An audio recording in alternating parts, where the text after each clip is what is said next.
Call this meeting to order. Determine there's a quorum present. Commissioner Borba, Commissioner Vasquez, Commissioner Nettleton, Commissioner Flores, and myself. We have a quorum. Commissioner Nettleton, y'all please rise. Commissioner Nettleton, will lead us in the pledge of allegiance, and then the Texas.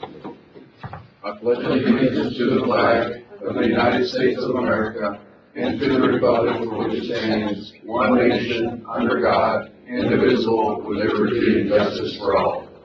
Honor the Texas flag, I pledge allegiance to thee, Texas, one state, under God, one and indivisible.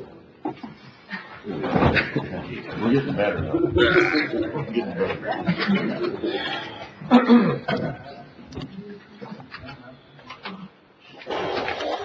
If you don't mind, have a moment of silence. I was just reminded of Mr. Floyd that today is the anniversary of D-Day.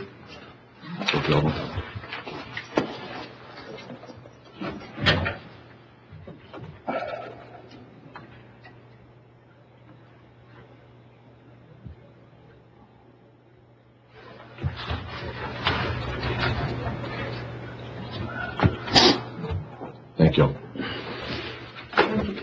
No, thank you. Approving and or amending minutes of the Second. a motion from Commissioner Middleton, second from Commissioner Flores. All those in favor? Aye. Anybody against? Motion carries. We have one. Citizens' comments, Ms. Fuentes, ma'am. Good morning, Judge Owens and County Commissioners. My name is Sandra Fuentes. I'm a co-chair of the Border Organization. I wanted to highlight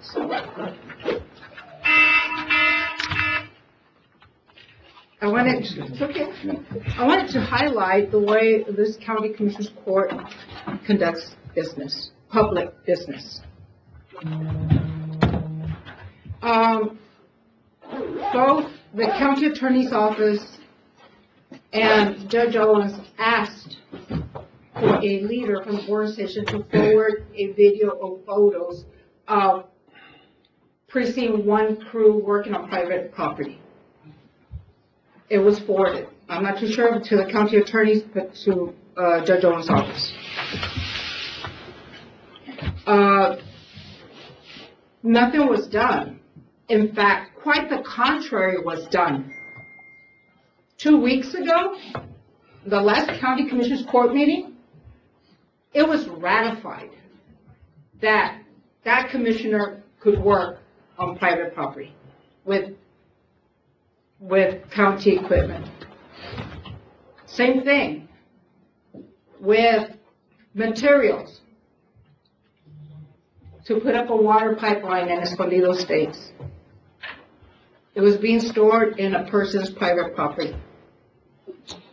It was ratified 2 weeks ago. It was never voted on.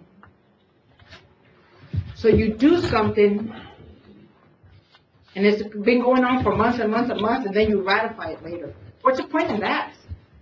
Why don't this Commissioner's Court go spend $100,000 on whatever you choose without letting the public know? And if you're caught, then 8 months later, a year later, come back and ratify it, and we're all good and dandy.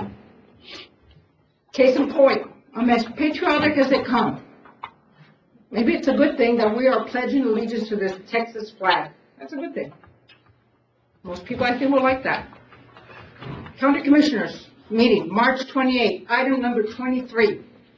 Discuss and vote on reciting the Pledge of Allegiance to the Texas flag.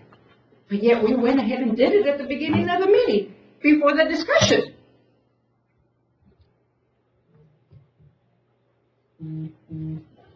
Please do not misunderstand what I'm saying. It is not about pledging allegiance to the Texas flag. I am not against it. We are not against it. We are against the way the process is being done. We stand firm. We stand firm. A month ago, I think it was a month ago, of what I, as the leader of the organization, said publicly concerning the money spent in this. We stand firm. Those answers came from the county. If they came from the county, we stand behind that. we just need, I think we need this county commissioner's court to follow policy, law, whatever you want to call it, please follow it. You cannot do something and then just go fix it later. I mean, how many times have the county attorney said publicly, you may not use county equipment and county personnel on private property? And it's been done. And you fixed it by ratifying it. And that's happened. It happened. We have proof. You guys have proof from us 2 weeks ago. And that is not a false accusation. Ms. Fuentes? Thank you. You're welcome.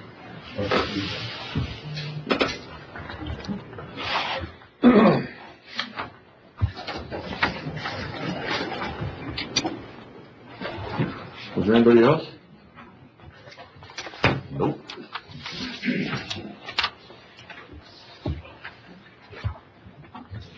Approving monthly reports from elected officials. Move. Have a motion, Commissioner Flores.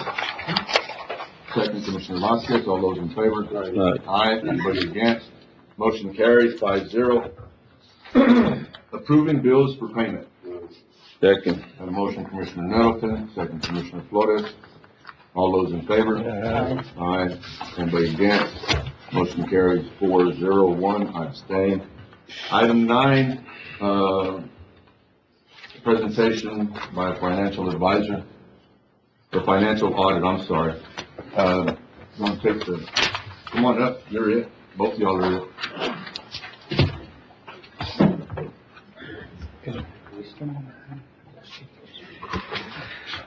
Morning, Judge, Commissioners. Come on up. Yeah. As you know, this is Mr. Cascos of Cascos and Associates, who is, of course, the owner of Cascos and Associates, who once again did our financial audit for the year. And if there's any questions that you guys have for him. Well, to start off, our net position changed. We've had the conversation, I guess, both of y'all, you this morning and not yesterday. We went from 19 to 41 million, I'm sorry. And I asked Matt, the question that I was going to ask him is, could you please explain that way everybody understands what this actually means, and then where the difference in $22 million came from. Mm-hmm. So if you could please give us an explanation, and you said assets that we purchased, SU rent, different things. Sure. And that's absolutely what it is. It's just a conversion of assets. When you initially borrow money, it's a liability, and it's not there when you convert it and you purchase something. It goes into an asset, along with all the property tax, all of the ARPA funding, all of the grants that we're taking in, and those are conversions up to assets. Now, naturally, those assets are going to depreciate, and net position will be drawn down over time. But that's simply all it is. It's just simply a net worth, just like someone's house. When you borrow money and you convert it to a house and the house goes up in value, well, that's part of your net worth. So you're combining everything that we purchased and everything that we were funded by the state as grants. Absolutely. We'll take a good example of your precinct, Frontier Road. You know, the majority of that was all grants, and that got converted to net position. And although it didn't cost much other than what the county contributed there throughout the years, that's in the net position, and that will slowly get depreciated throughout the years. But for right now, it's in there at. It's the high number. Right now, it's the most value it's ever going to have. Yes. And I think the other deal was, well, you know, we've already talked. Do y'all have any other questions? And then we'll let y'all go ahead and go through the presentation if y'all want to go through the presentation. Okay. How do you want to handle the presentation? Let me go ahead and, first of all, Judge, Commissioners, it's good to see you. The last time I saw y'all was via Zoom, if y'all recall, last year, and I promised I would be here this year after I recovered. And it's good to be here. I love driving here. It's an easy drive. It's a 6-hour drive from Brownsville to Del Rio, but it's a lot less stressful than driving from Brownsville to Austin, Texas. I will tell you, I love these roads. But it's great to be here. What I'm going to do is I've already introduced myself. I'm going to introduce Alfred Vera, who's the in charge of the job, who will make the presentation. But in a nutshell, talk about net position. For those of y'all that have owned a business or work for a business, the net position really is your net worth. It doesn't mean that you've got $41 million of liquidity or cash. sitting there. It's your net worth, it's your stockholders' equity if you were a company. Not all stockholders' equity is cash, because you do have fixed assets, you have depreciation, you have liabilities, you have notes, you have debt associated. That 41 million represents, in essence, the net position of Valverde County. It doesn't necessarily translate that you've got 41 million in revenues or $41 million in cash or certificates of deposit or investments sitting there. So it's a great number to have. Alfred will go into a little bit more detail in terms of your fiscal position, your days of operations, which went up significantly. That is a good number to look at, because that illustrates the financial strength of this county. So it's gone up significantly from last year to this year. And that a lot of people can take credit for that, but it's got to start with the administration, your management, and of course the Commissioner's Court. But with that, let me introduce Alfred Vera, who is the in charge, and you'll go over some of the details of the audit. Okay.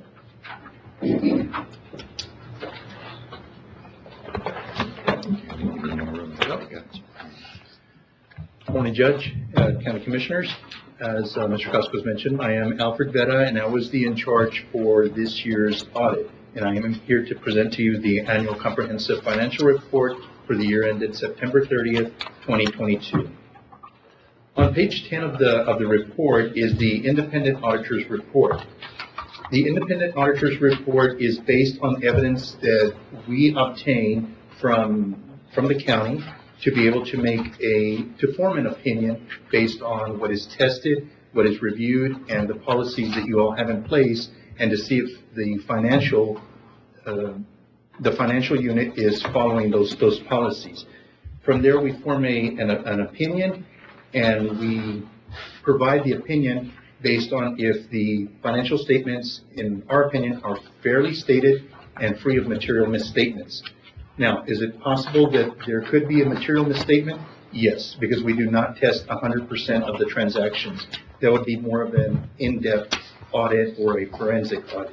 But from what we have tested and reviewed, Valverde County has earned, once again, an unmodified opinion, which is a clean opinion and the best opinion available. So congratulations on that, and congratulations to Matt and his team as well. I also wanted to point out that Valverde County in 2021 earned the Certificate of Achievement in Excellence in Financial Reporting from the Government Finance Officers Association, which is the GFOA. Not a lot of the counties that we audit earn that certificate, so congratulations as well. This isn't the first year. No, it is not the first year. I guess ever since you've been here, the year after we received it, that pretty much? Well, yeah, not the first year, but the second year. Really not the first or second year, yeah. Right? And we received it, so. Yeah, you just don't roll into it. So thank you so much. Oh, okay. All right. We received that because of. Yes, because of the work that is done here. So congratulations on that. Thank you. On page 16 of the report is the management discussion and analysis. The management discussion and analysis, or the MD&A, contains an overview of the financial statements, some comparative information to prior year, and other information including budget highlights. In Exhibit A1, which is on page 28, is a statement of net position. That contains the assets, liabilities, deferred inflows and outflows, and the overall net position of governmental activities for the entire county. For today's purpose, I will be going over some items on Exhibit C1, which is on page 30, and we will be focusing on the general fund. The general fund at September 30th, 2022, had total assets of $27,241,000, total liabilities of $15,538,000, and deferred inflows of resources of $3,015,000, and an overall total fund balance of $8,688,000, of which. And I hate to stop you while you're Yes, in sir. a row. We've got a hearing scheduled for 9:15. Okay. If y'all don't mind, we'll do that quick, and I'm really sorry. No, not a problem, sir. Let me just read this, so we can get into it. Won't take long, I don't think, but Sure. And again, I'm really sorry. That's, We had an addendum to the agenda. We'll go through those agenda items as we get later on in the meeting. Right now, we'll have a public hearing for the 2023 local park grant application to Texas Parks and Wildlife Department for Precinct 4 grant application. The public hearing is now open if anybody wants to speak in favor or against the application for the Precinct 4 park, and this would be the area that will be able to come in through industrial or come in through Senegas Road. Yes, sir. The park in the back. At this point in the hearing, somebody say something? No. Hearing is now open. Anybody want to speak in favor or against? Did you want to speak in favor or against? Do you have a speech? You're looking at your phone. No, put the phone away. Okay. Good morning, guys. Morning. Good morning.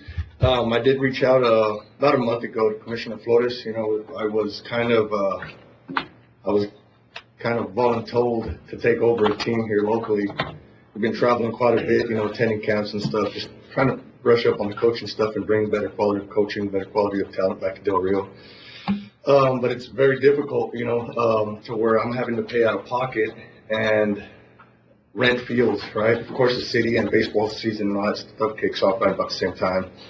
And so, we're, you know, practicing with these boys, I actually, you know, paid for some fields. Unfortunately, I got called back from the city and said, hey, you know what, these dates are reserved for Little League, which is understandable, you know, and my boys are, you know, we play in San Antonio. We actually picked up some boys from Del Rio, so we can't allow that, you know. So I reached out to Commissioner Flores and, you know, asked him if there's anything that he could do to help us out, you know, even though we're not in this precinct, but, you know, most of the boys actually, you know, were from that precinct. I have some boys from Buena Vista. We have all over the city. He did, you know, within a couple of days, he called me and said, hey, Ro, come over here, check this out. Got it taken care of, you know, reached out to Judge Owens and, you know, they got it worked out and we got some more practice. But, I mean, we're trying to volunteer, right? Which most of the coaches here are. I don't think there's any paid coach here in town. But the fields, I mean, we do need more fields, right? We were practicing on a softball field. So there's not enough, you know, even though, you know, a couple of years, or last year, whenever it was with the, you know, with the fields going out of the complex and all that, everyone says, you guys have plenty of fields. Go out there and practice wherever. I mean, we got some big boys, you know, that are playing. We have, believe it or not, we have college commits. I've got one sitting back there with me. You know, we were able to put him to college. I took him in front of some scouts and looked at him, picked him up, and we don't have anywhere to practice, right? I'm having to send him to San Antonio. You know, he's been gone Friday, Saturday, and Sunday out there playing with teams trying to get on decent fields. I mean, there's no reason why we should be sending boys all the way to San Antonio because we don't have anywhere to practice here. It may not seem like a big deal to some folks, you know, but if it wasn't for baseball, he probably wouldn't be going to college. All right, he'd probably just find a job, you know, and go right to work. You know, baseball kind of was. Age group, sir? So we're going anywhere from 13 to 18. 12-year-olds and under. I mean, we have the aqua fields, and you guys have done a really good job of allowing them. Give me something dope like the Babe Ruth size, I guess. A Babe Ruth size, yes, sir. You know, so the smaller fields are fine, but I mean, these boys are throwing harder, hitting harder, you know, and it starts to, it gets to a point where it gets dangerous. So, Mr. Raul, I've got a question for you. You would, consider this park, if it was to take place and would be funded by the state of grant money, an asset to the community when it comes to practice? Oh, absolutely. Absolutely. I mean, I've got some of the boys that I had this year.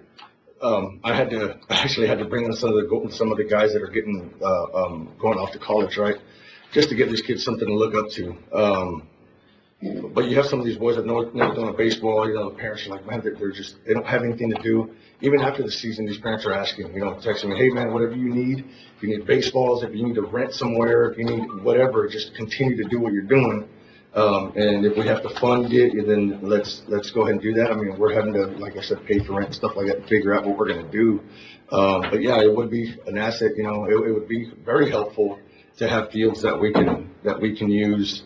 Because right now, I mean, it is pretty tough to find, and everybody's doing what they can. I mean, you know, when I reach out to anyone, everyone's always willing to help, you know, and they help us with what they can. You know, like you said, beggars can't be choosers, but I mean, if there's an opportunity here to get somewhere better, better quality to where we can actually build some of these boys, and our end goal is to develop their skill and send them off to college, then, I think that's well worth it, I mean, we're in San Antonio every weekend, Saturday and Sunday. I mean, the costs are outrageous, but our end goal is to get, if we can get one kid into college, which within my first 2 months, we've already had one, which is pretty good rate, then it's well worth it.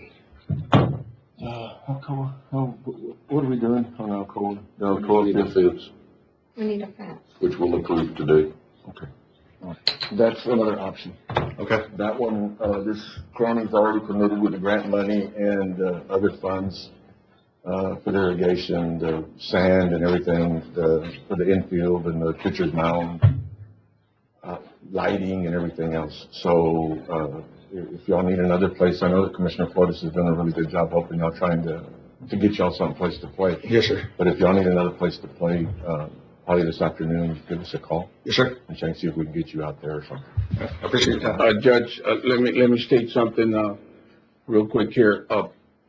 What I've got available right now is perfect for practice fields. And if there's any other teams out there that need another space, I mean, there's plenty for 3-4 different teams to practice out there.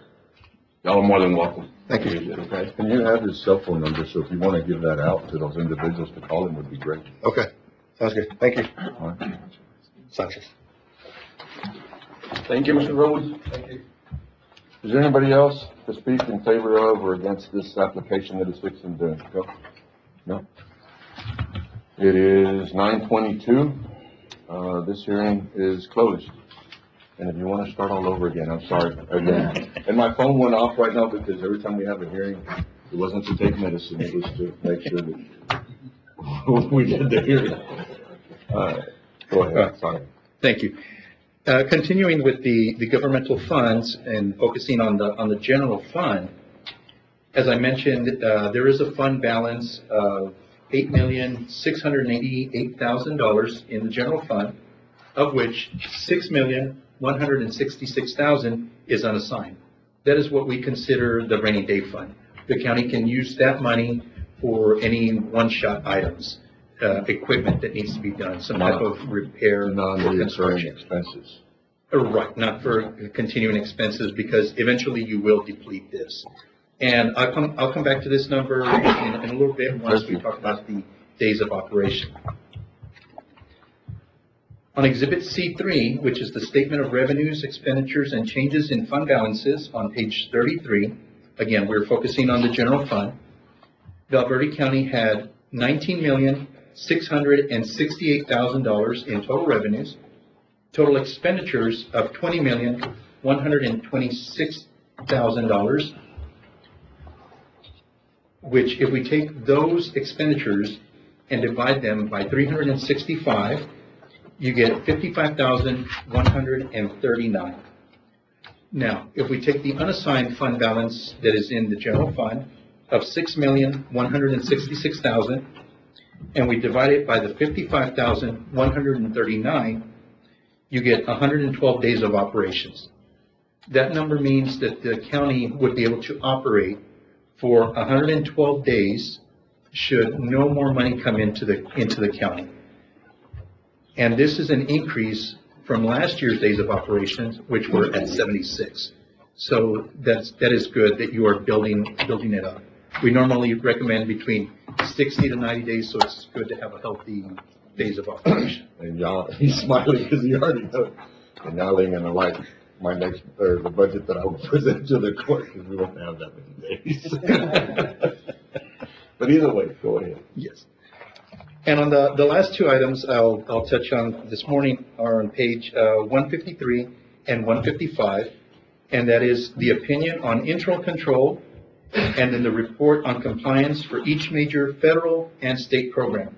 Again, Val Verde County has earned unmodified opinions on both of those reports, so congratulations as well.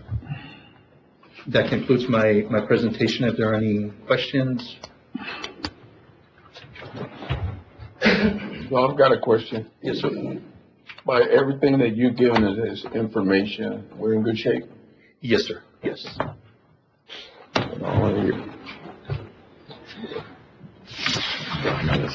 We still, the judge gets his budget out. At least till you get your budget out. Yeah, but until I get done, we'll have that conversation here in a minute. I want to thank y'all.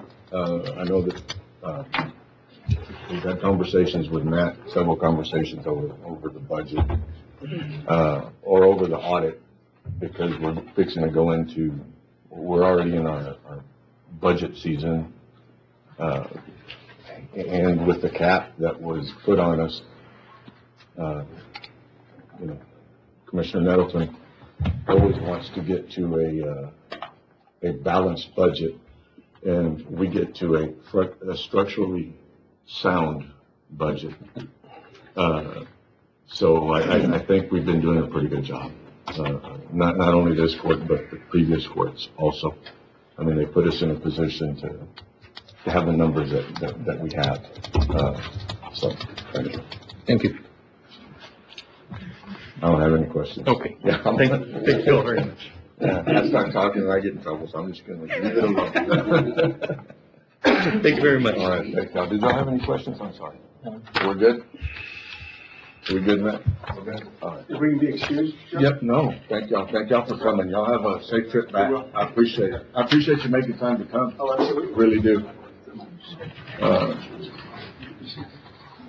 I guess the travel was already in the bill, probably.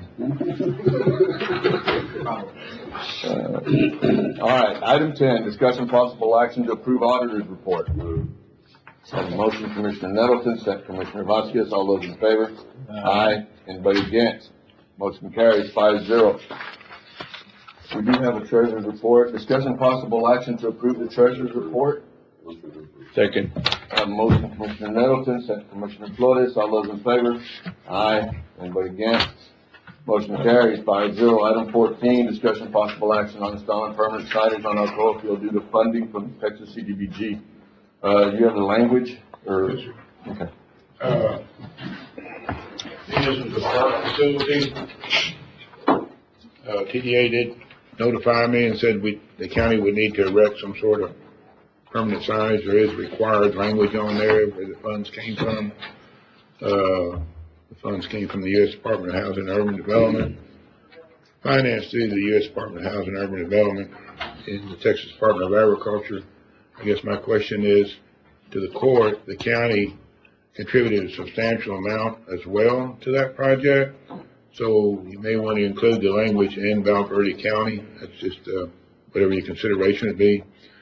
Not really sure exactly how to pay for that sign. The grant's used up. No, we have a line item, Matt, for advertising. Not in the grant, but we have a line item for advertising. Yeah, that's usually our postings and our bids, and that's. I mean, so this would be, Right, this is I what mean, we have to put it up, so do you want to use contingency, do you want to use that line I item? would rather use contingency, that's more. I've got a question. The size of the sign, is this like a 4x8 sign? Is it a one sign? Is it a couple of signs that we need? It has to be a minimum of 12 by 18 inches with that language on there. Yeah, it can be Okay, 2 by 3 feet, whatever. but if we did like a 4x8 or a 4x4, the smaller sign would be great, that way people understand that we've got amount of investment. Read it, Put in yeah. it. Would that be okay? Yeah, no, that'd be great. All right, Maybe maybe on the that. dollars to come out of contingency. Yeah. Make a motion to approve putting up the sign and taking the money out of contingency. Second. Motion, Commissioner Nettleton, second Commissioner Flores. All those in favor? Aye. Anybody against? Motion carries 5-0. We had applied for other funds. I'm gonna go ahead and jump into this one because it says Alcoa Field. We'd applied for other funds, $500,000 for Alcoa Field. My understanding is that $500,000, the grant was rejected. Is that correct? The application that the county recently submitted to prioritize improvements at the soccer field, that application, in addition, also the application for $1 million for the booster plant out here at San Felipe and the water tank at Comstock, both of those applications with TDA were submitted in a timely fashion prior to the application deadline date. But because of the waterline project not being completely closed out by the state agency, that threshold, that milestone was not met. So those applications will not be eligible to be funded at this time, but can be dusted off and resubmitted at the next earliest opportunity. I want to commend the county for completing the waterline projects in Rise Estates, San Felipe Parishes, and Vega Verde Road, and doing their part on getting the water line installed. But as far as the state agency being able to close out that project administratively, those applications will not be funded in year 2023. Okay, thank you, Carl. And going back to that, because that's the thing that the grant, Commissioner Flores, you have, some pipe. You might get with Carlos, but it's up to you. Maybe to extend that water line or use that pipe that you have. Yeah. And if you want, since that grant's not gonna do that, because that way your gaskets don't dry up. Yeah, I know that we have some, if you'll get with Carlos has, a list of other supplies, but we'll see if we can come up with enough stuff to get that. It's up to you, but I. Sure. No, that's a good idea. Carl, thank you, sir. Yes, sir. Thank you, Judge. Item 15, discussion possible action approving outlay request number 6 to TWDB for it's going to be the water line. This is part of that $942,000 that we have in order to do a study. Second. Motion Commissioner Nettleton, second Commissioner Flores. All those in favor? Aye. Anybody against? 4-1 vote. I'll vote against it. Item 16, discussion possible action regarding an industrial park at SU Ranch. I put this on the agenda. We met with the city, an individual. The city called the meeting, but there was more people in there from the industrial park that wanted to know if we would consider doing something, between, 90 and 277. SL 79 back towards the city. There's 1,400 whatever acres there. I know that there's been some concern that we bought it, and how would this affect putting in a park?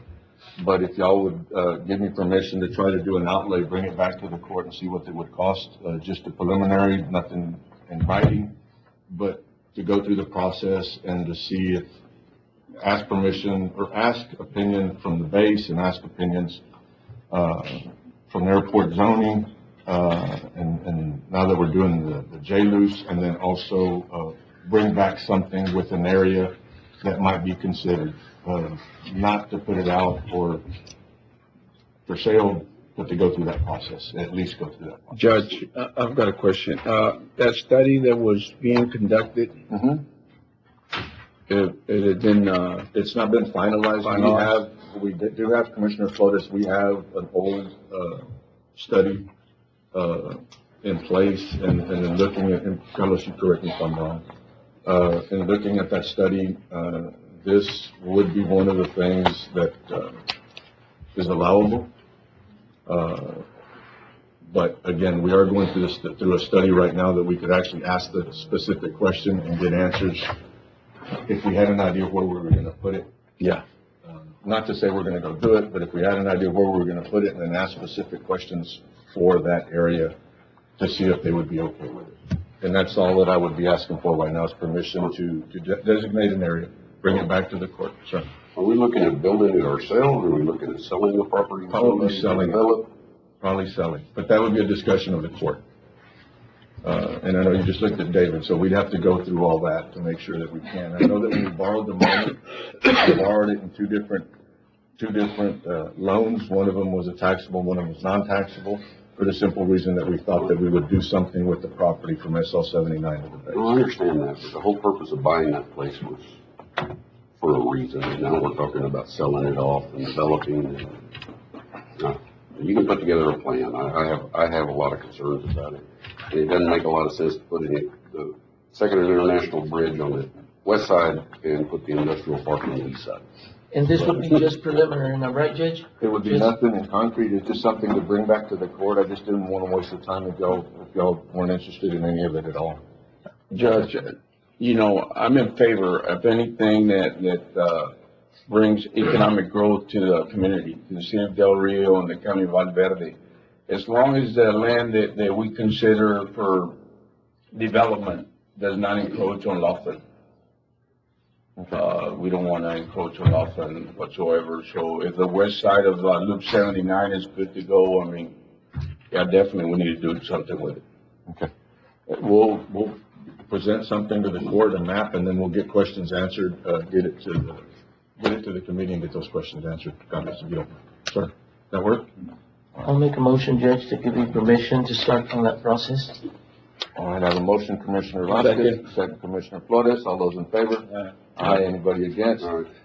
Motion carries 4-1. Item 17, discussion possible action on property for precinct 1 on SE Ranch.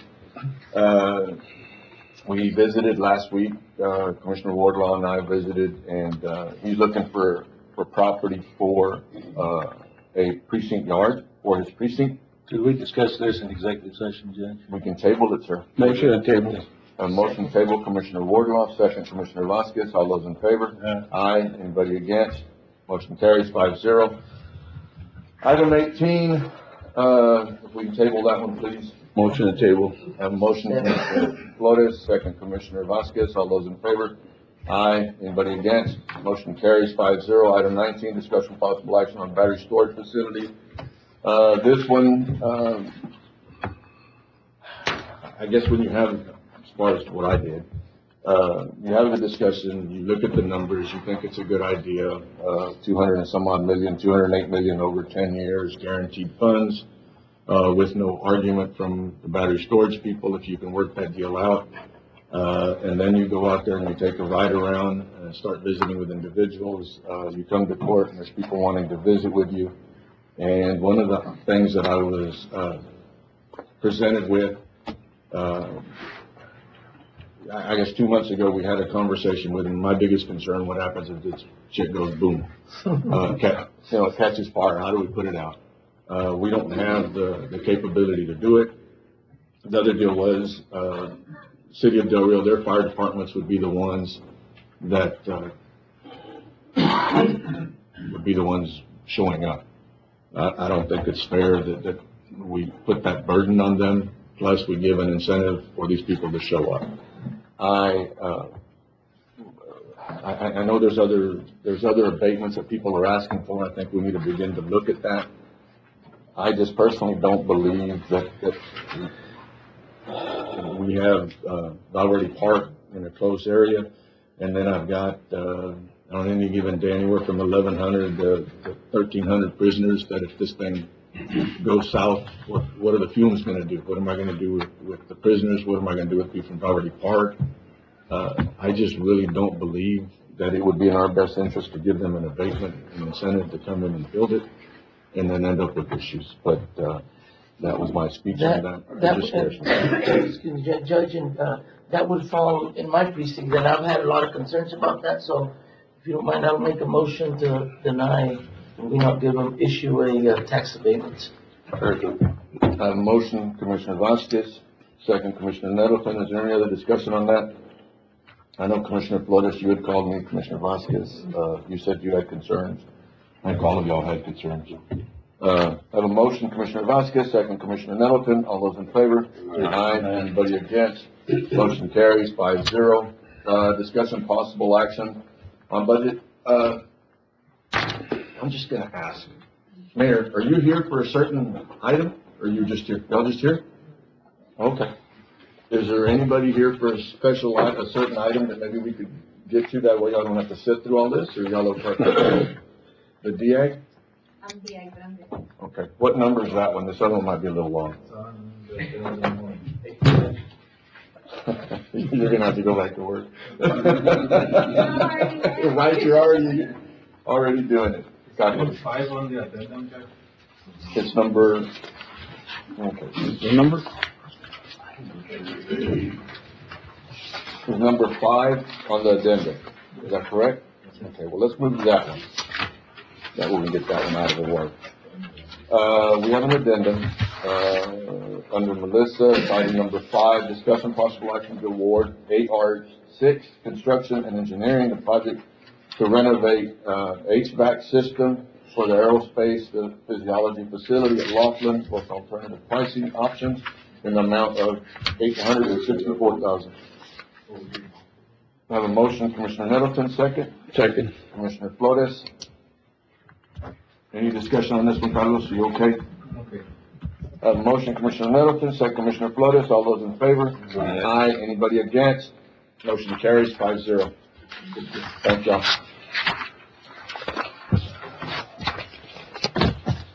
Okay. Item 20, discussion possible action on budget for 2023-2024 capital expenditures.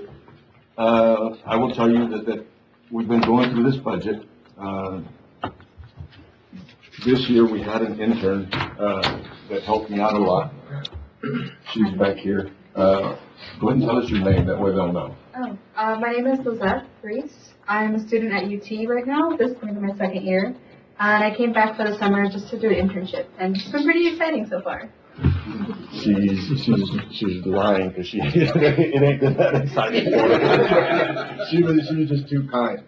I will tell y'all that when I go through the budget as judge, we're handed packages from everybody, all the different departments, and then I do a cheat sheet that I put in front of the packet as far as new employees, what they're asking for, and then you write that down, sort of try to put it together. So she has been the individual that has taken the notes and helped enter a bunch of it into our computer.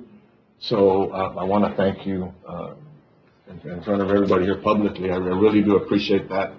A lot of the time, what I write, I sort of go back and have to figure out what I wrote. So hers is really, really clear, and we're a long ways already during the budget process.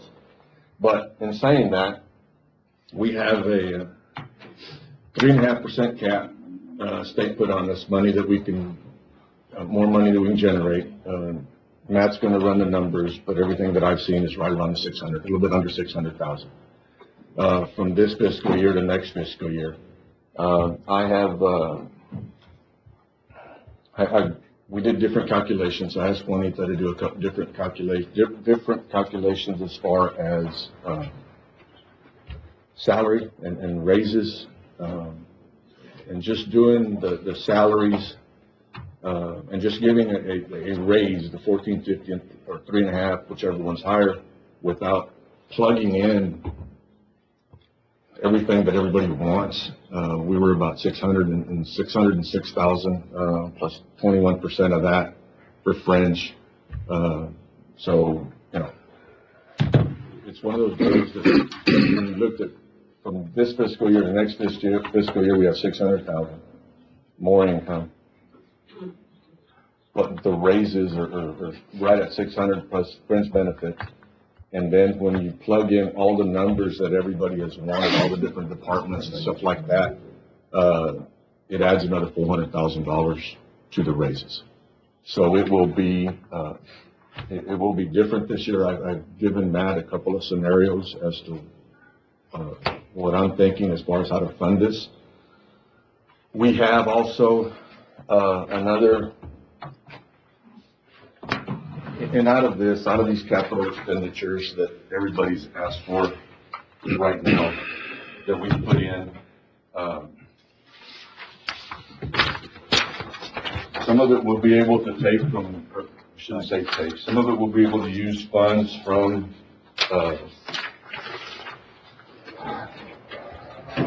special projects, special accounts that they have. But if you'll look at that, we're already at $964,000 with capital expenditures. And on that sheet, there's no capital expenditures right now for what commissioners have asked for. So if we put that in there,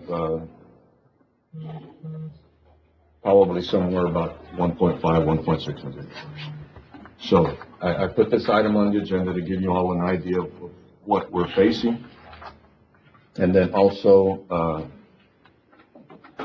which, I need a little bit of direction here.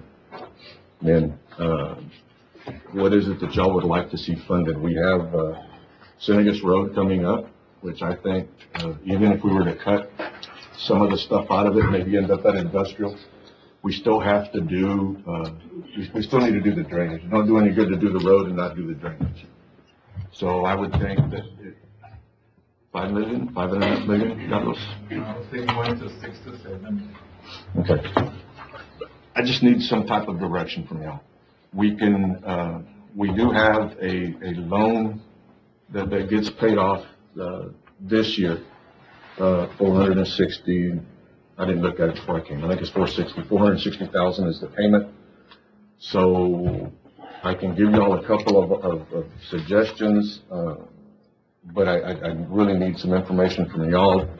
The members of the court, the commissioner's court, each precinct received, I'm gonna say $1,960,000 some odd since September, October of 2019. We received, like 250 right in 2019. We received 500,000, through the tax note that we did. We received another 250,000 in ARPA, and then another 500,000 in ARPA, and then we went back and did another 400 some odd thousand out of the 2021, CO, certificate of obligation. So it's right at $1,900,000 and some odd thousand, a little over $1,900,000. But I need direction from y'all if we're gonna consider Senegas. If y'all would just give me an idea, that's the way y'all wanna go, so I can try to put that number in this budget. But I know that all of y'all had concerns and wanted stuff, capital outlay. Judge, But I'm gonna need something from y'all. if I may say, something concerning Senegas Road, we already have a commitment with the engineering firm to go through all the preliminary studies and come up with actual dollar cost to the project. There's different options to that road. The main concern there is flooding and the road itself. But flooding is a big issue. We can go all the way to Johnson and then from there just do an overlay, to cut down on the cost, and it will be much appreciated by all the people conducting business down there. The road, Senegas, is falling apart. It is literally, it's lasted about 25, 30 years. So it needs to be redone. We need to, that road is the backbone to that industrial park. Everything goes in and out through there. And it might attract other companies to come in and conduct business here in the county of Valverde. So I think we need to keep moving forward with the project. Well, what I'll do is lay out some scenarios with everything that y'all, lay out some scenarios, and then bring it back to y'all before I file my budget, as far as how we would pay for some of this stuff. And don't get mad yet, okay? Because you'll have time. I'm waiting for your budget.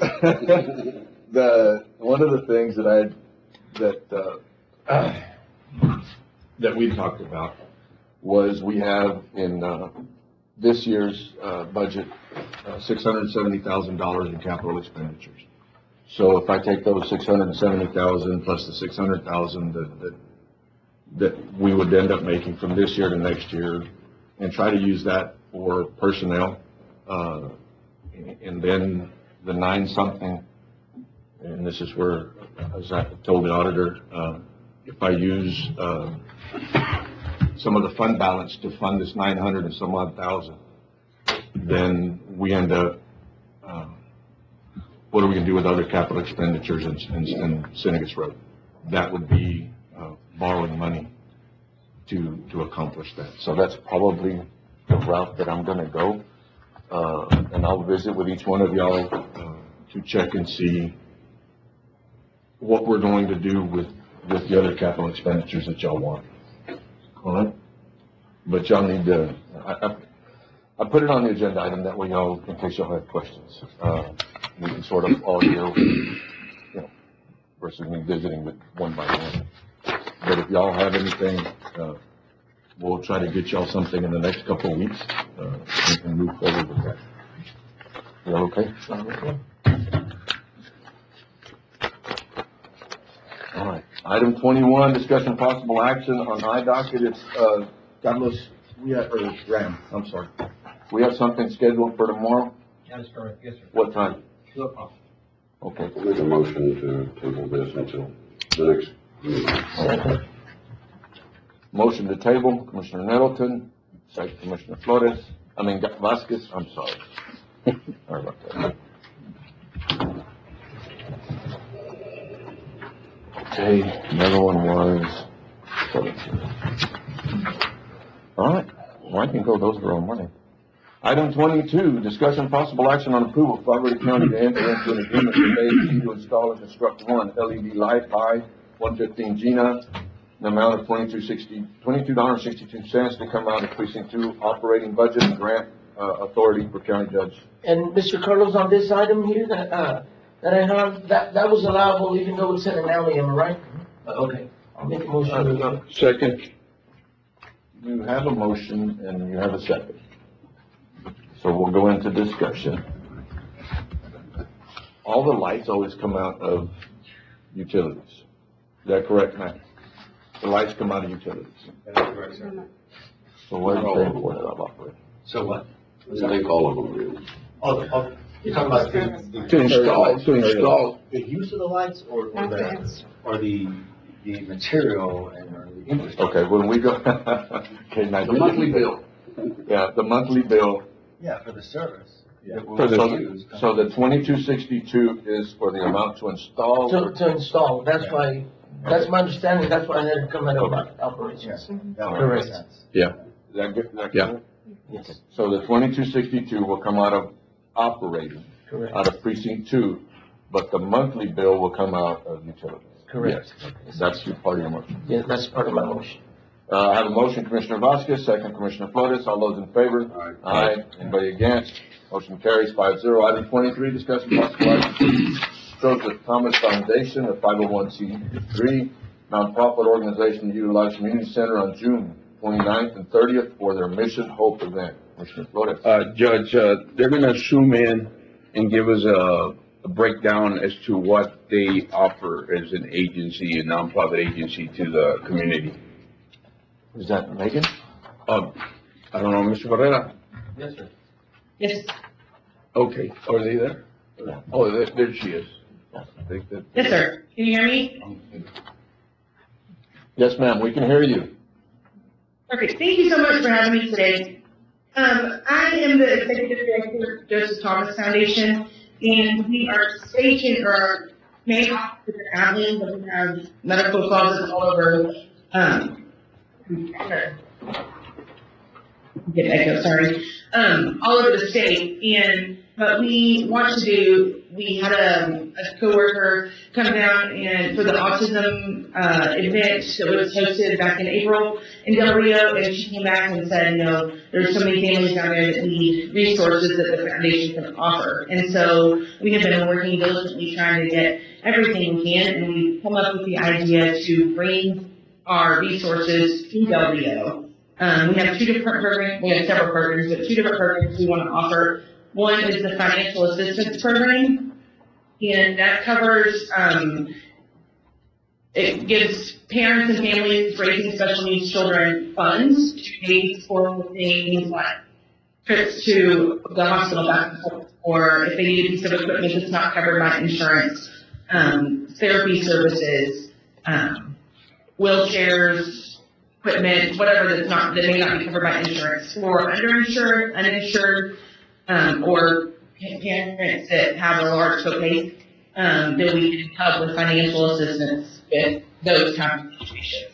We did that for the first 13 years, and a few years ago we started the Closet program, which serves children and adults, and it has, we have wheelchairs, crutches, hospital beds, diabetic supplies, blood pressure cuffs, anything medical you can think of, wound care, AIDS, anything. And it's completely free of charge, everyone's welcome to all of our meat, all of our supplies. And we have closets set up all around the state. The closest one to Del Rio is San Angelo. So what our idea is to go to the fall and bring all of that stuff to Del Rio to open up to anyone who may need that. And so I've been working with Ramiro Guzman, Nicole Hernandez, she's a special needs parent, Lena Barman from ECI in Del Rio. I've reached out to George Olivia from the Lions Club, and then Anna Coutinho, Jackie Hernandez with Methodist Healthcare Ministries, and Bertha Ramirez, Claudia Lopez from ECFS. So we are working together. They're waiting on me to give them the final go-ahead that we have secured a location. And so that's where I would like to request a donation of the use of the community center, so that we can set up to serve those families. We will have, like I said, wheelchairs, crutches, walkers for kids, along with offering blood pressure screenings and blood sugar screenings by a nurse. And then just a little bit of extra resources for families raising kids with special needs. We also have someone coming in that works with Partners Resource Center. Ma'am? And they, services for parents that are working through the school system with special education. I've got a question. The important thing here concerning y'all's agency, it's a nonprofit, 501c, and it's state funded, right? Correct. Okay. 501c3. Do you have a contract? No, we're not state funded, I'm sorry. We are not state funded. We get all our funds from grants, donations. Oh, okay. Do you have a contract? 501c3. No, MOU or something? No. So we could approve it upon, the county attorney, going through and looking at the MOU. That way you don't have to wait for 2 weeks to come back. Yeah, Commissioner Flores? Yes, Judge, I'd like to, make a motion to enter into an MOU with, Mission Hope, Joseph Thomas Foundation to, conduct services at the community center.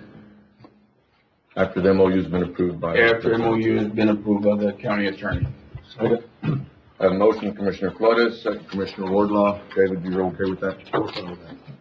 All in favor? Aye. Anybody against? Motion carries 5-0. Item 24, discussion possible action regarding Commissioner's Court approval for a credit card for BPU investigators. Motion, Commissioner Nettleton, second Commissioner Vasquez. All in favor? Aye. Anybody against? Motion carries 5-0. Item 25, discussion possible action request Commissioners Court approval to lease an office located at 307 East 10th Street, Del Rio, Texas, and the purpose overflow BPU District Attorney employees and authorize Suzanne West to sign lease agreement. This is the same building we're looking at buying. Yes. Is this rent gonna go toward the purchase or No. just rent? It's just rent. A motion to approve, Judge. Second that, Judge. Have a motion, Commissioner Flores, second Commissioner Vasquez. All those in favor? Aye. Anybody against? Motion carries 5-0. Item 26, discussion possible action request Commissioners Court approval for the budget adjustment transfer from DA budget in the amount of $4,400. Second. Yeah, if I may, real quick on that. Big old nothing burger here, but we're gonna need 192, we're gonna need 192.05 of that on their copier side for lease copiers.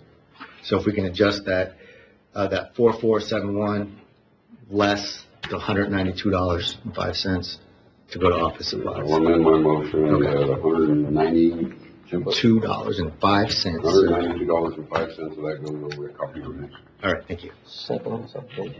All right, all those in favor? Aye. Anybody against? Motion carries 5-0. Item 27, discussion possible for Valverde County Appraisal District to join Valverde County Health Care. If y'all don't mind, we'll table this stuff after executive. I have a motion, Commissioner Vasquez, second Commissioner Nettleton. All those in favor? Aye.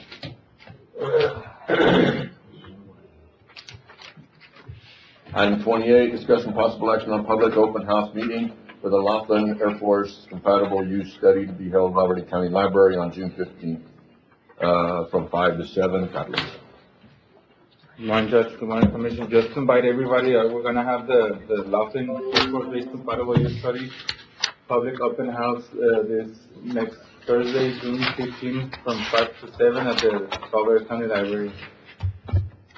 You need a motion, or we're just giving it? No, that was just an update. Yeah. Okay. Anybody have any questions on this? No questions? We're good. You did a good job, Kevin. Item 29, discussion possible action on purchasing 10 indoor IP cameras and mounting equipment for the county court at law, and the estimated amount of $3,800 to be paid out of available appropriations. We have courtroom security, $48,100. Motion to approve out of courtroom security. Second, Judge. A motion, Commissioner Nettleton, second Commissioner Vasquez. All those in favor? Aye. Anybody against? Motion carries. 5-0. Item 30, discussion possible action on purchasing necessary equipment to implement an audio-video system that would allow JPs and their staff to have a virtual meeting in the JP courtroom. Estimated cost $1,075 to be paid out of available They appropriations. have funds for that, under the tech fund. Yeah, you're right. They do have a tech fund. I'll make a motion to approve and be split amongst all of them out of their tech fund. I would second that, Judge. A motion, Commissioner Nettleton, second Commissioner Vasquez. All those in favor? Aye. Anybody Is this- against? Thank you. Sir. Does this make is this come under the security committee? Well, this one here, it's not for security purposes. It is for an audio-visual system that they can do, like Zoom and stuff. But the security committee didn't approve this? Well, this one nor the one before. The thing is, though, that none of this has to go before the security committee. We make the ultimate decision here as a court. Yeah. Did that answer your question? And this one wouldn't go before the security committee. So neither one of them would? Neither one of them went before the security committee, but this one here definitely would have nothing to do with security. Yeah. What, shouldn't they go before the security committee? We make the ultimate decision. I think that if we're gonna make a decision, I mean, yeah, if they wanna go before it, let them go before it, but this is something we could take care of now. And the security committee gives recommendations, but does not vote on anything. Okay. I vote no. Okay. All in favor? Aye. Anybody against? No. Motion carries 4-1. Excuse me, Judge. If we can open item 26 back up. I made a mistake there. Okay, let's go back to item 26, discussion possible action on Commissioner's Court approval for, and then 768.20, this is for the remaining 4 months of the lease. which one are we going, what item? 26. Yeah. So go over it again. Okay, for the DA lease. We're gonna sweep 4471 out of vehicle maintenance, less 786.20 into office. All right, I'll amend my motion, or, you know what, I'll rescind my motion, and I'll make a new motion to approve. Accept, Judge. Go ahead. Approve the transfer of $4,471 from vehicle maintenance to office, and out of that, $786.02. $768.20. 20 cents go Yes. to, property. All right, thank you. All those in favor? Aye. Anybody against? Motion carries 5-0. Item 31, discussion possible action authorizing Joe Frank Martinez to sign a memorandum of agreement between Valverde Sheriff's Office and the United States Border. Second. Our motion, Commissioner Nettleton, second Commissioner Vasquez. All those in favor? Aye. Anybody against? Motion carries 5-0. Item 32, discussion possible action authorizing Sheriff Joe Frank Martinez to accept the truck vault and Wheeling Light Bar from National Park. Second. Our motion, Commissioner Nettleton, second Commissioner Vasquez. All those in favor? Aye. Anybody against? Motion carries 5-0. Item 33, request issuance of a county credit card to Valverde County Sheriff's Office to be issued to Melissa Espinosa and Jacob Vasquez. Have a motion, Commissioner Vasquez, second. Second. Commissioner Wardlaw, all those in favor? Aye. Anybody against? Motion carries 5-0. Item 34, request issuance of a county cell phone from Valverde County Sheriff's Office to be issued to Jacob Valdez.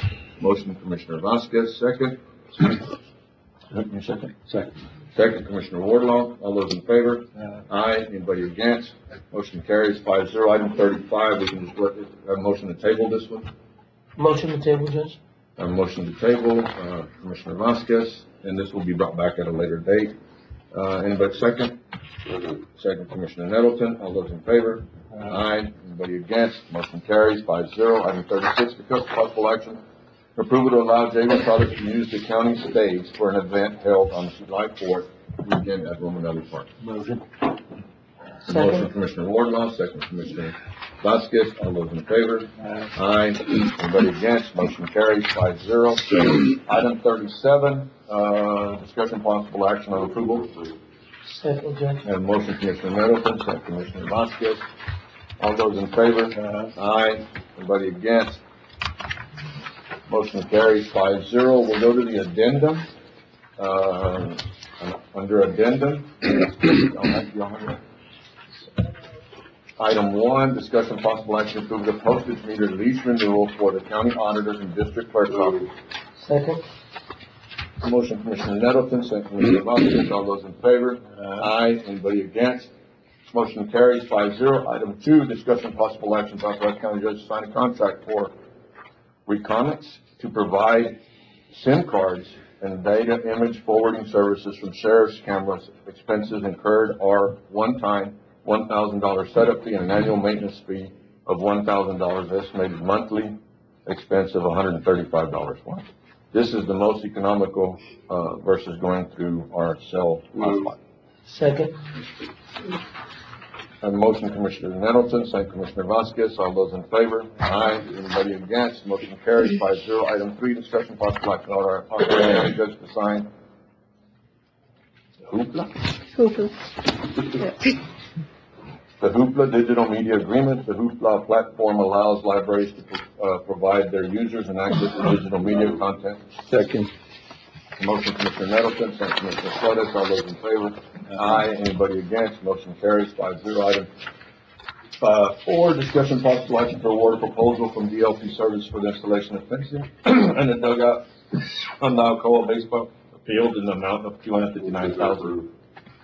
I'll second that for discussion. And motion, Commissioner Nettleton, second, Commissioner Flores for discussion. Commissioner Flores, questions? Judge, I've been talking to Melissa concerning this particular project. I don't think we're doing a good job going out and advertising in a bigger area, because she stated that we hadn't received any bids on this the first time or the second time. Or the third. The first time, Or the the second third time, Yeah. or the third time. We did go out, we used Civcast, yeah. We used Civcast, which is national, right?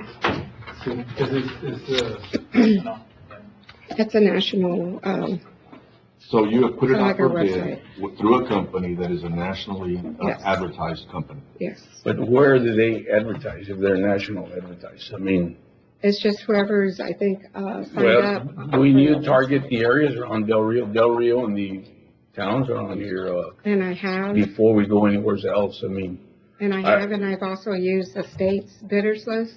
I usually use that, I go to that but we're site. not attracting anybody to bid on it. I mean, just that one company. Is this budgeted? Yes. I went out to Laredo, Eagle Pass, San Antonio. How long Here. is the bid out there? Does it stay for people to, what's the deadline? I think we did this one for at least 3 or 4 weeks. And you're required to go 2 weeks? 2 weeks. Okay, so we go. So we've You done it mentioned longer those- than, You went in paper in all those places you just mentioned? no, not the paper. I literally invited companies. I send out invitations to companies, to vendors. Because I think if we Potential were vendors. to be more successful, when we go out for advertisement for bids, for construction, and we attract more companies, I think we can save more money at the end of the day, if there's competition there. I mean, that's what I'm trying to get to. Well, this company was the lowest out of the 3 that we received. So we did receive, there was 2 This other last more time. that bid This on last this? time, yes. This was the lowest one. Are we, can we find out what was the low, how close they were, anything like that, Nicholas? Not at this point. No, I'm no, still no, awarded, okay, but, okay. yeah, Do you have it, later. Campos? You have.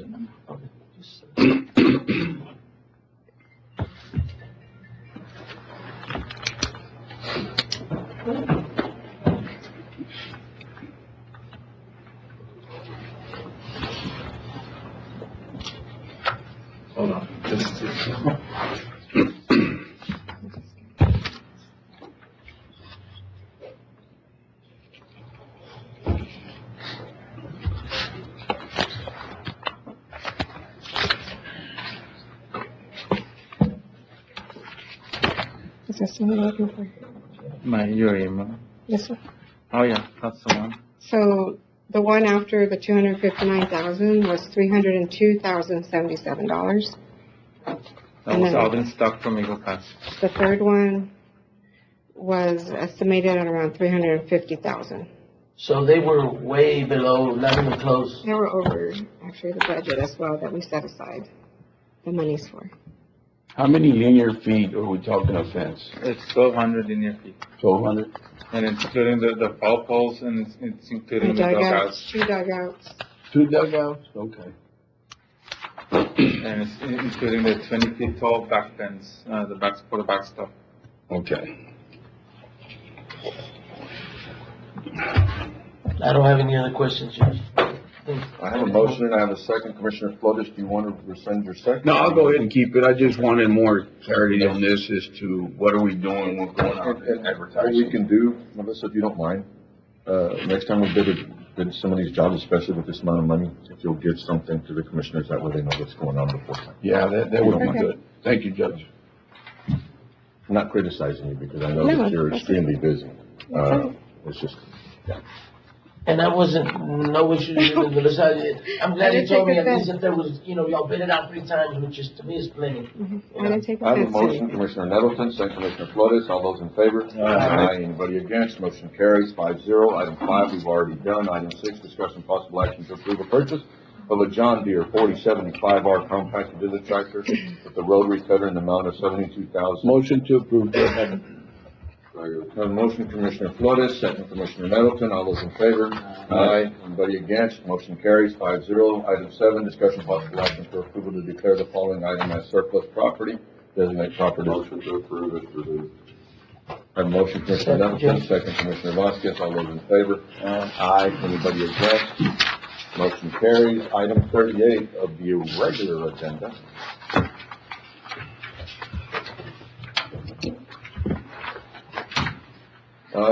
Closed session consultation petition to Texas government. I had trouble with that one. A, 551.071, parentheses 2, attorney-client privilege. B, 551.071, parentheses 1, parentheses A, contemplated litigation. C, 551.072, regarding the purchase, exchange, leasehold value of real property and possible action or concession thereafter. D, 551.073, regarding a negotiated contract, lease and value of real property and possible action in open session thereafter. E, 551.076, regarding security devices, security audits and or security personnel. Y'all will give us, the room, please. We'll take a 5-minute break and then come back to executive session.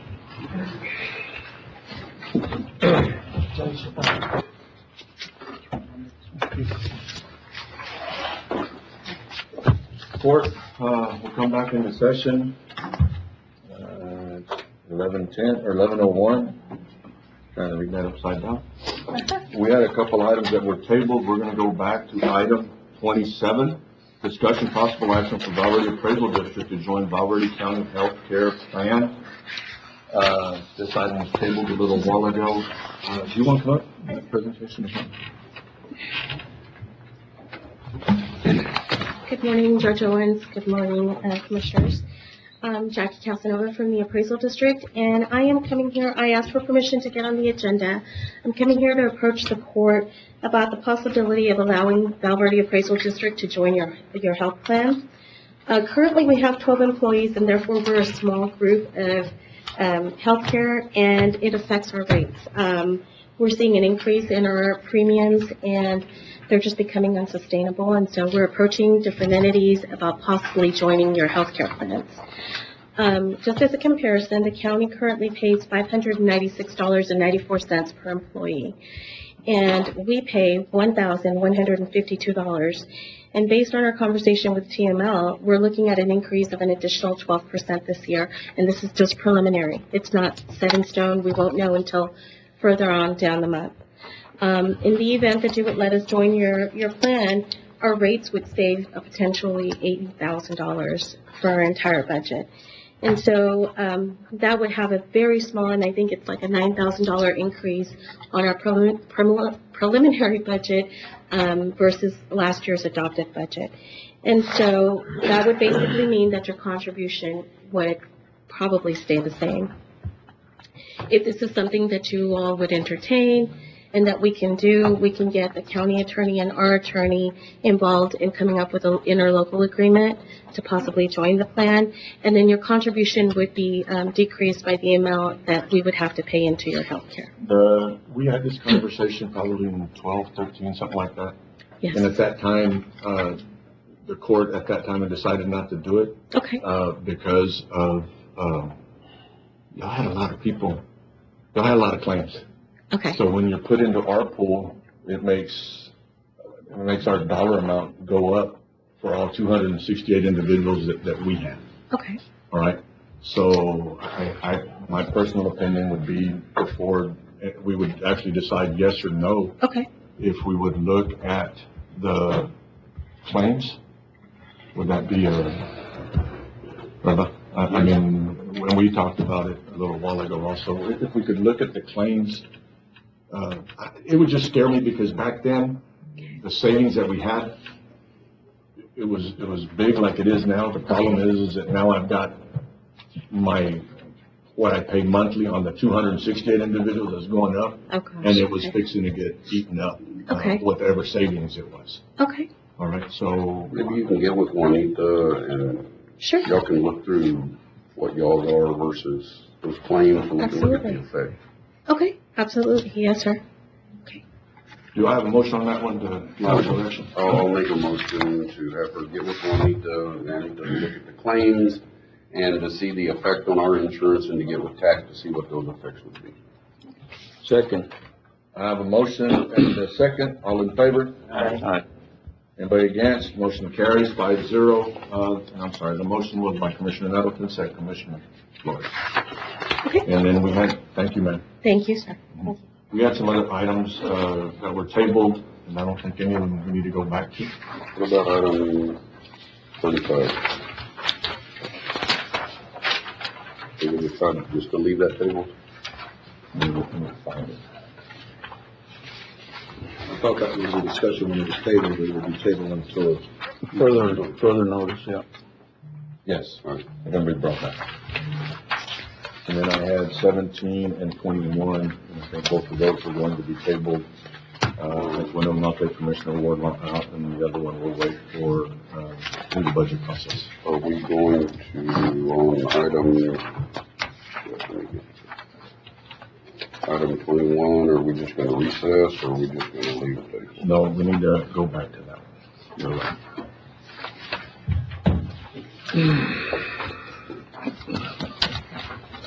While we were talking, I just thoroughly messed it up.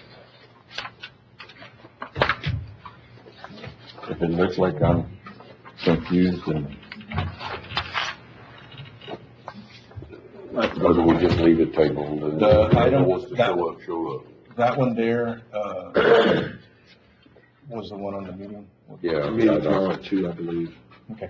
That one there, if we can, I'd like to recess this Commissioners Court meeting and then reconvene tomorrow at 2 o'clock for IDocket, if possible.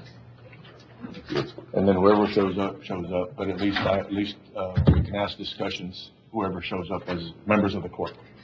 Well, I mean, we have to have 3 if you recess, because you have to reconvene the meeting. Y'all gonna be able to show up tomorrow at 2? No, you can't stop the meeting. Right. No more, Charlie. Oh, my God. I'll go. Y'all gonna be here tomorrow at 2? Okay, that's 3. Tomorrow at 2. Tomorrow Then you're going to. at 2 o'clock. So if you have a motion to recess now. Well, yeah, but if you want to go through anything else. Yeah, I need to go through, judges' comments, real quick. I don't know about real quick. There's a meeting, the city's having a hearing on, Thursday, the 8th, at 5:30 at the Civic Center on the proposed road for the Second International Bridge. We've had a couple of meetings with the city. One of them, involved individuals from the maquila, industry that are hoping that we can move forward on the Second International Bridge. Commissioner Nettleton and myself met with city officials and consultants and stakeholders, basically the people that own the majority of the land. We met with them last week, and they have a proposed route that is different from what was presented in December of last year. There is I have posted that commissioners may be present, and there may be a quorum, but that no action will be taken. The city's been putting it, notice on 8:30 times and on the radio stations. So, individuals that are concerned about this road, if y'all please show up to the hearing. We will try to have something, at our next regular commissioners court, just to discuss what was, presented at the hearing and what position the county will take. But, again, it will be, Thursday, 5:30. Anybody interested, please show up. Civic Center. At the Civic Center, yes, sir.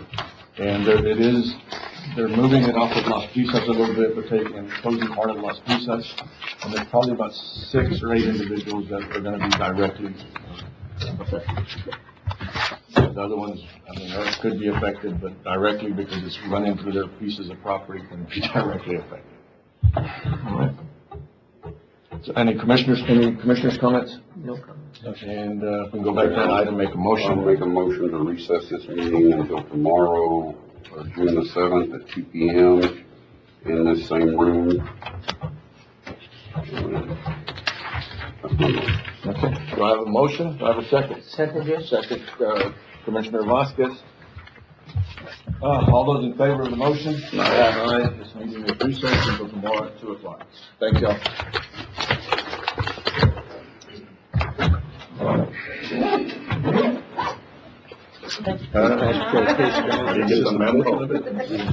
On Wednesday, we work. Call this meeting to order, determine there's a quorum. Commissioner Wardlaw, Commissioner Vasquez, Commissioner Nettleton, Commissioner Flores, and myself, we have a quorum. We'll go straight into item 21, discussion possible action on iDocket. They're trying to get the lady on the camera, on our website or whatever. She has a presentation for us. At any point through this, if y'all have a question, Ram said a little while ago that she might have an hour-long presentation. If she does, I won't be here. I'll let y'all know. But if y'all have questions, if y'all will please come up any time during this, if y'all have questions, sort of like we can get them answered as we're going versus trying to wait till the end and then you might forget something. But if y'all have questions, please come up to the podium so we can get the question asked to make sure that she hears you. Okay, I'm gonna go check real quick. I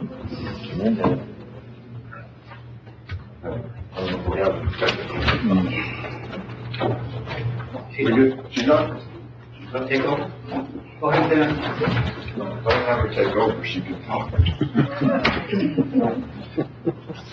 Hi, everyone. Hello. You're up. You're up, you're it. Let's go. What do we got? All right.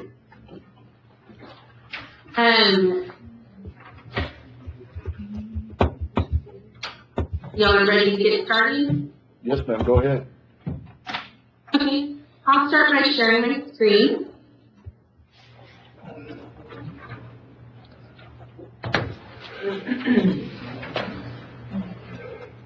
All right. Okay, that's cool. You got cute kids. I'm trying to get the PowerPoint to play. All right, there we go. That's a good icebreaker, though, right? Look at my baby, so sorry about that. Well, I'm familiar with iDocket. I have met several of these guys before, but today I just wanted to circle back around and have the safety and integrity as well as Brandon County Judge. So we'll start off with the presentation. Madeline from iDocket is on the call as well. She's your sales rep, and so she'll be able to answer any questions as well or do site visits. And so if y'all are ready to get started, we'll go ahead and start. All right. So a little bit of an overview of iDocket is that we are in Texas. We've been in business since 2000, and our main focus is to provide local government software. And we're in 101 counties today. We do have 22 different products that operate as government offices database systems and reporting systems, and then we also have public access to search and download the judicial information. And lastly is that iDocket provides a statement of work with all of our contracts, and it really outlines the scope of the work, and then we're just clear on what we call deliverables, which would be the go live date, conversion timeline, and things like that.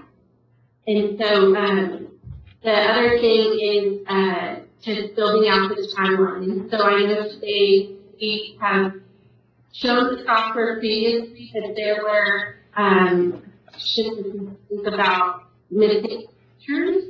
And so that's something that iDocket has provided as just software for the past 23 years. So we have all of the interfaces like OCA and Omni and CGIS and GPS.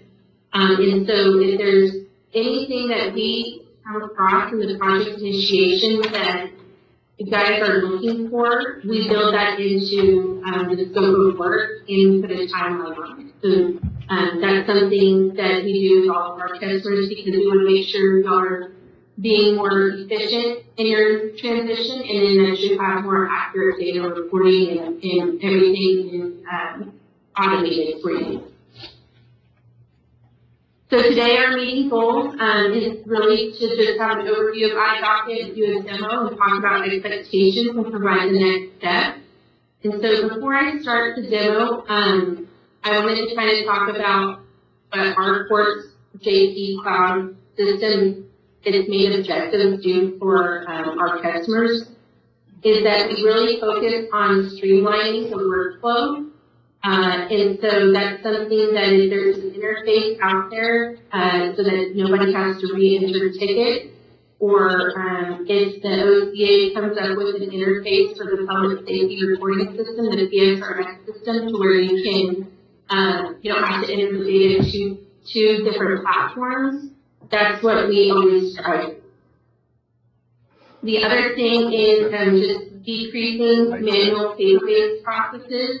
In the system, it has the ability to scan everything in and import images like the ticket, things like that, and so that way you can use the paperless system. And also, it has a 360-degree view of all the cases with the ticket, the parties, the participants, and the communication. So since you have multiple JPs, we can set it up to where you can search all JPs across the county, but a user can only edit the ticket or the system that they have edit rights in. And so that's something that you would have a view of everybody's ticket if that's something that you guys want. We also focus on automation. Oh, does someone have a question? No, we're good. Does anybody have a question? Okay. Somebody say something? We're good so far? We're good. Go on, please. Okay. It includes the processing for the court proceedings, and then also we have business rules that we can build into the system so that it reduces the customizations and you're able to have more out of the box. And so we really align with the industry best practices there. And then also just having more enhanced reporting capabilities. There's legislation now today that may affect counties on the way they report things to the OCA, and so that's something that iDocket meets weekly with the Office of Court Administration to kind of talk about the impact of what it has on counties. And then there's also an initiative to start reporting non-data at a state and federal level, and so those are things that Court Cloud has the capability to do. Lastly is that it is essential data repository. which means that all of the information is in one database, and so that way you're able to remotely access anything in real time. And then with the architecture being on the cloud, it allows us to have easier integrations with if you wanted to do e-filing, or if you had a third party for the law enforcement to do their ticketing, we can do integrations now in APIs instead of back in the day we used different inconsistent integration approaches. But now there's a standard way, and so our architecture is set up for that. And then lastly, all of our products in the cloud are on AWS GovCloud. And what that means is that it has more secure tracking and monitoring, so that way we have audit trails on everything that goes on.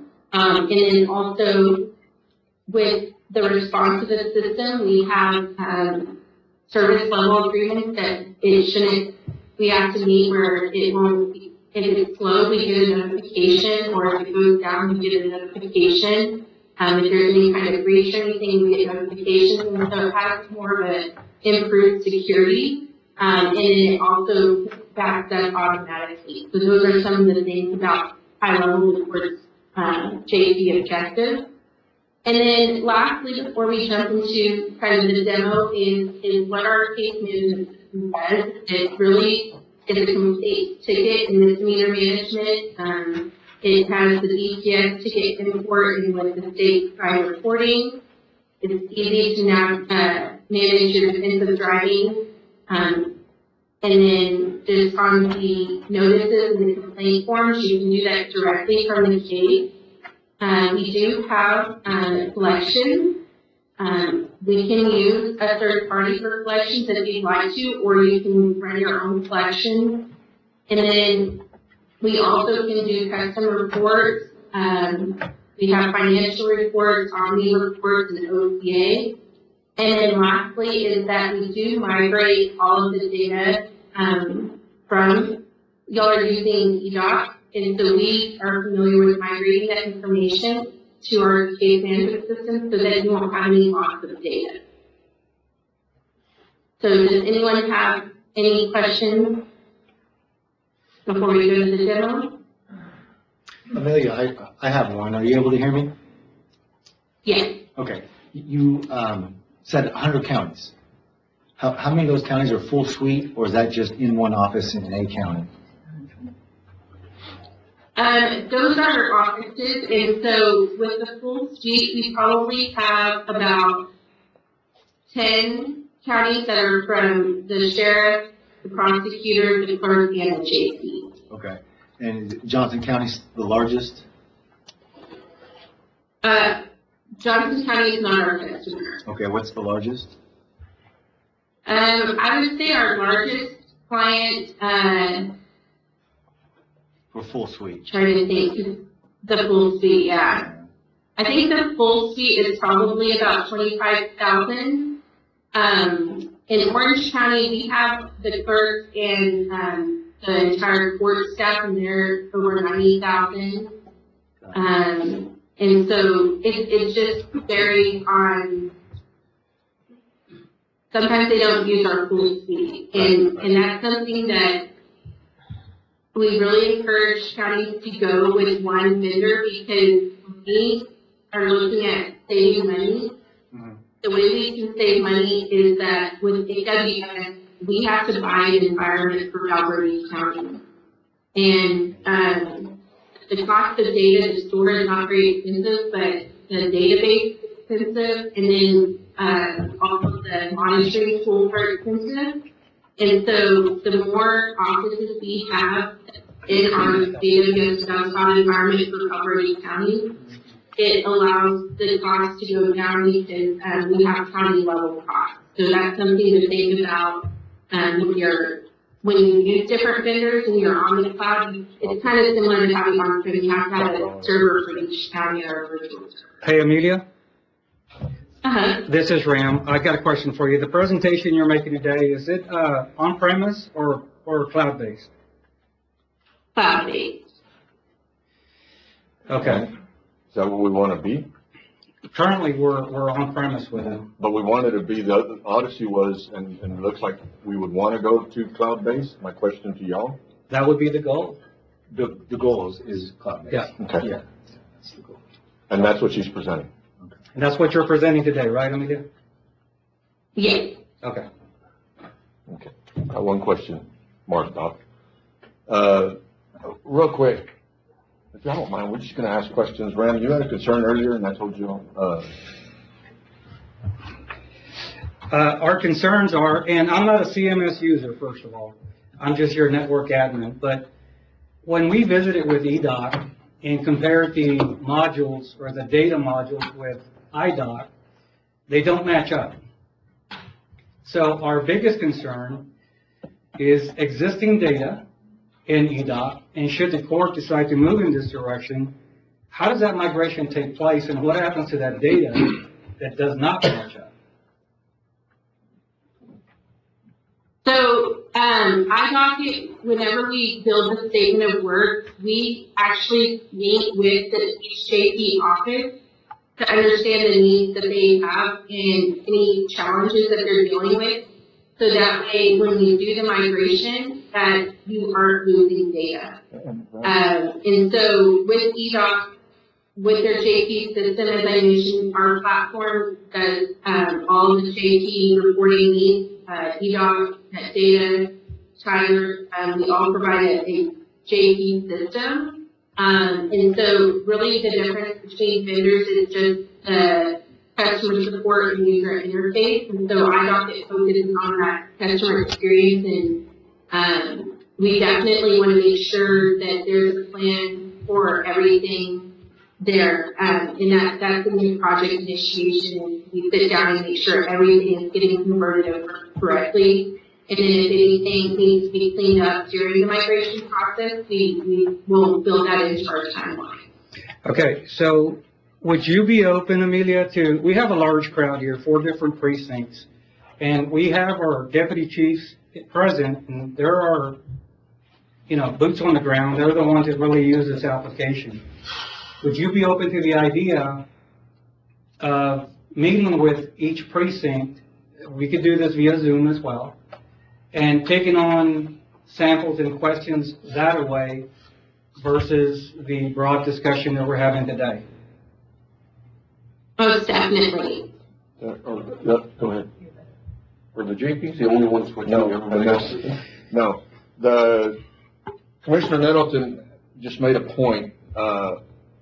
It is, you're sort of doing this presentation geared to the JPs, but anybody that is on EDOC, we would need. Yeah, Hold on. We've talked to the county clerk. Hold on.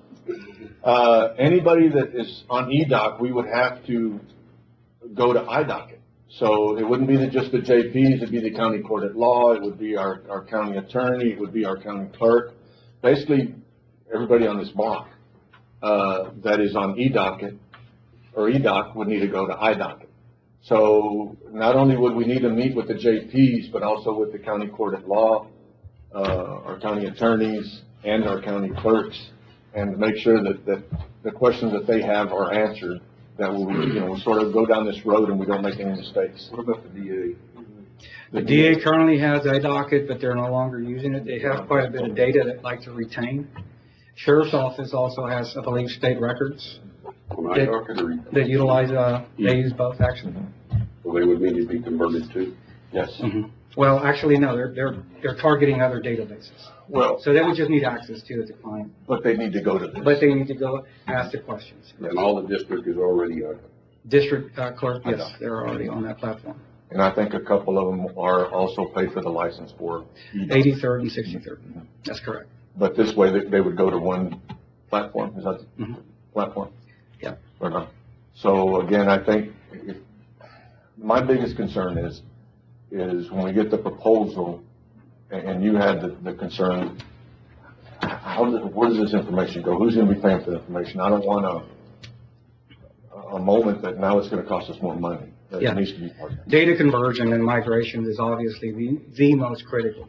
Obviously, the functionality of the application needs to be there for the deputy clerks. Otherwise, And then there's additional pieces. You have the base, and then you start adding pieces to it. right, well, like Judge mentioned, Like you know, Tyler and all the rest of it. there's different departments that can join based on their criteria.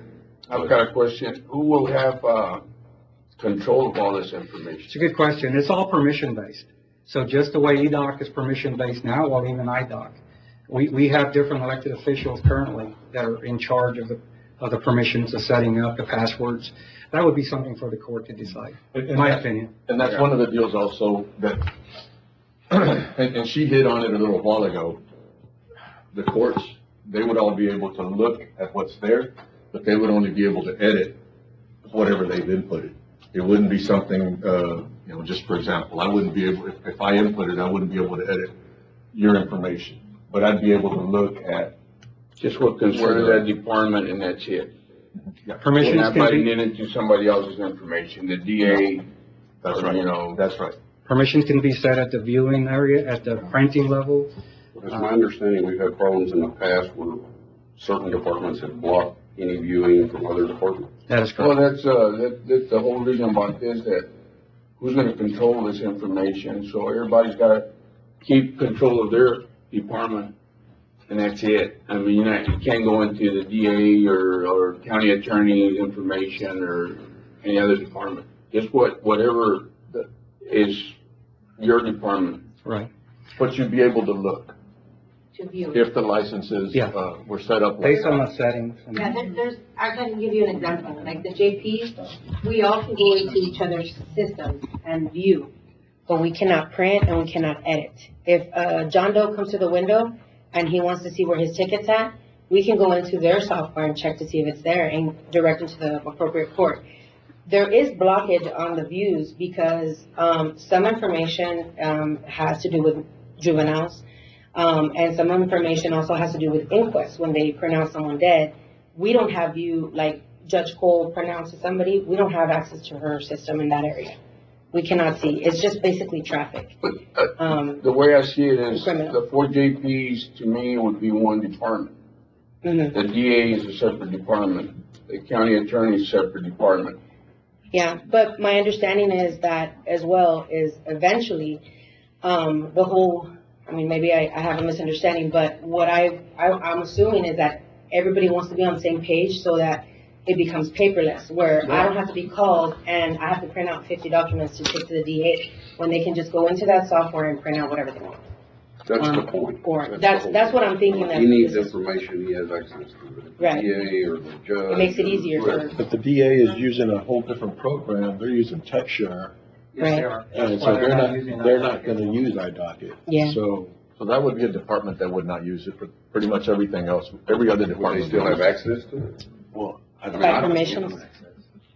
Like, when we got EDOC, at the time, the county clerk, the previous county clerk, she I think had gotten EDOC first, and she had some orders and stuff that department head at the time, a judge had to sign to make sure that, okay, who's gonna be able to view and stuff like that by permissions, like you said, and licensing and stuff like that. I think it's at cost of department head.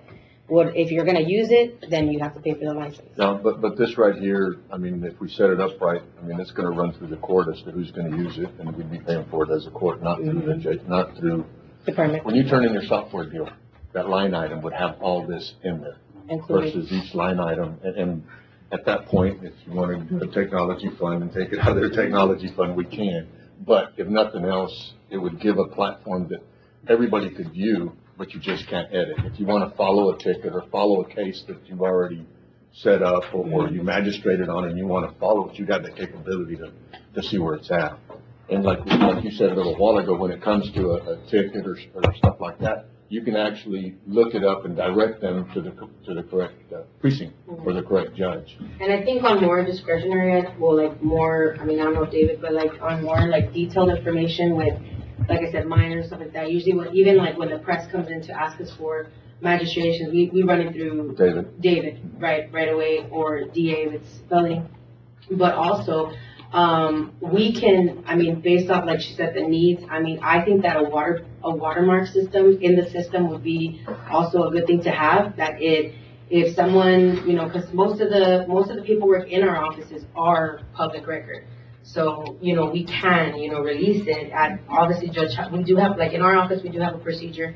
If someone wants to come in and request a copy of a ticket, you know, and it's the mom and not the son or whatever, you know, we always make our notes and we try to watermark our stuff. And not only that, and you said a little while ago, this system, if they come into precinct 2 and they want something from precinct 3, you wouldn't have the capability to print something from precinct 3. Yeah, that's my concern. We don't have those types of. Misdemeanor to felony Yeah, and and stuff like that. they wouldn't be able to print or do anything in precinct 2 if precinct 3 is the one that it's in their department or their precinct. It's an at-glance system. I mean, the way we have it set up with all the JPs, it's at-glance. We can see the ticket, we can see the name, the DOB, stuff like that, but we can't print anything. Nothing. It would have to go back to the precinct wherever that ticket, As far as the whatever was JPs, initiated. Yes, sir. I'm sorry.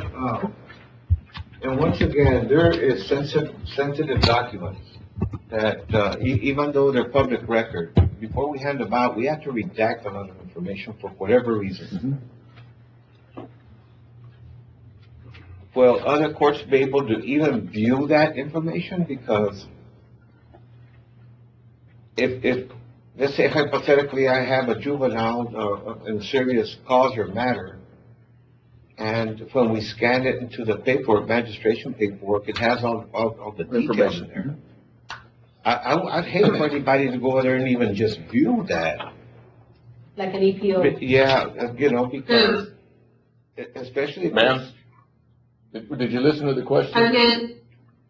Yeah. Yes, I was gonna say that you're able to still a ticket or a case, or you can still a particular, what we call an event, without stealing the entire case. So we do have all of those capabilities. To block it. Okay. Yes. Okay. Anybody else have any other questions? Judge, I had a question. So at county level, no certain judge or county attorney, or who would be running the program? Is it running in case any issues arise, any questions, any type of conflict? I would think that if we have a conflict or have issues with a problem with the software, it would be brought back to the court. But the first one that's gonna have, is gonna be Brandon. Okay. But decisions that have to be made is gonna have to be brought back to the court. And if for some reason something just goes awfully wrong, then we have the capability to shut it down for a little bit until we can make a decision. Like any other large project we've done, everything we've tackled so far, you know, there's protocol that we establish amongst ourselves. Once that protocol is established, then we have a foundation we can follow. But no doubt, by migrating all these databases, that also migrates our backups. Our backups will be more streamlined and our staff become more proficient. They can better help the constituents. As far as to your question, Commissioner Flores, I would assume that as IDOC migrates and sets his data up, those permissions will inherit. At some point, we take over, and based on the decisions made amongst the courts and the protocol you establish, those can be set, and then from there we grow. From there we tweak, we adjust. If you decide to have IT be your administrators, we would fall under somebody for directives. We report to someone with questions and requests for changes, things of that nature. And that would be a court decision. Okay. Not, I guess, you would be under the supervision of the judge, but decisions like that would have to be made by the court. By the court. I got a question.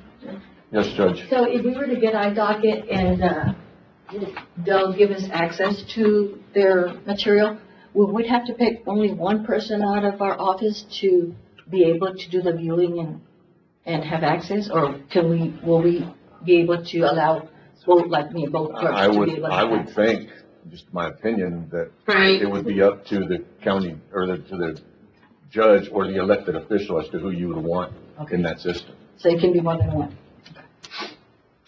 Right, and our contracts are a limited number of users, and each user can have different permission roles.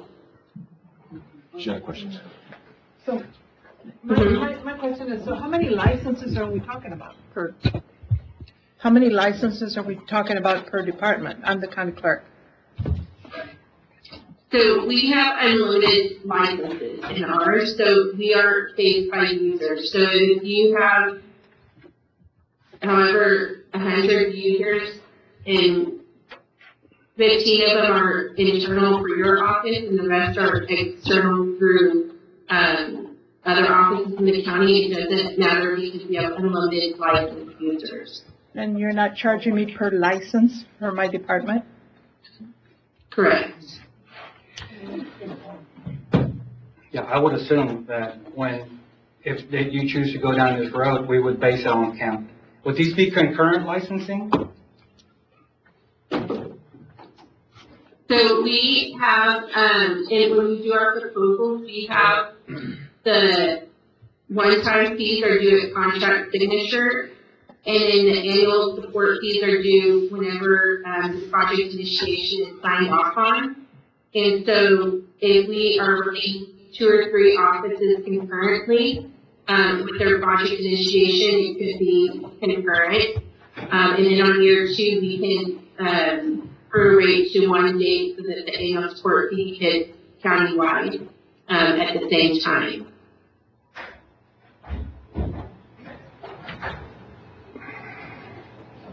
You look like you've got concerns.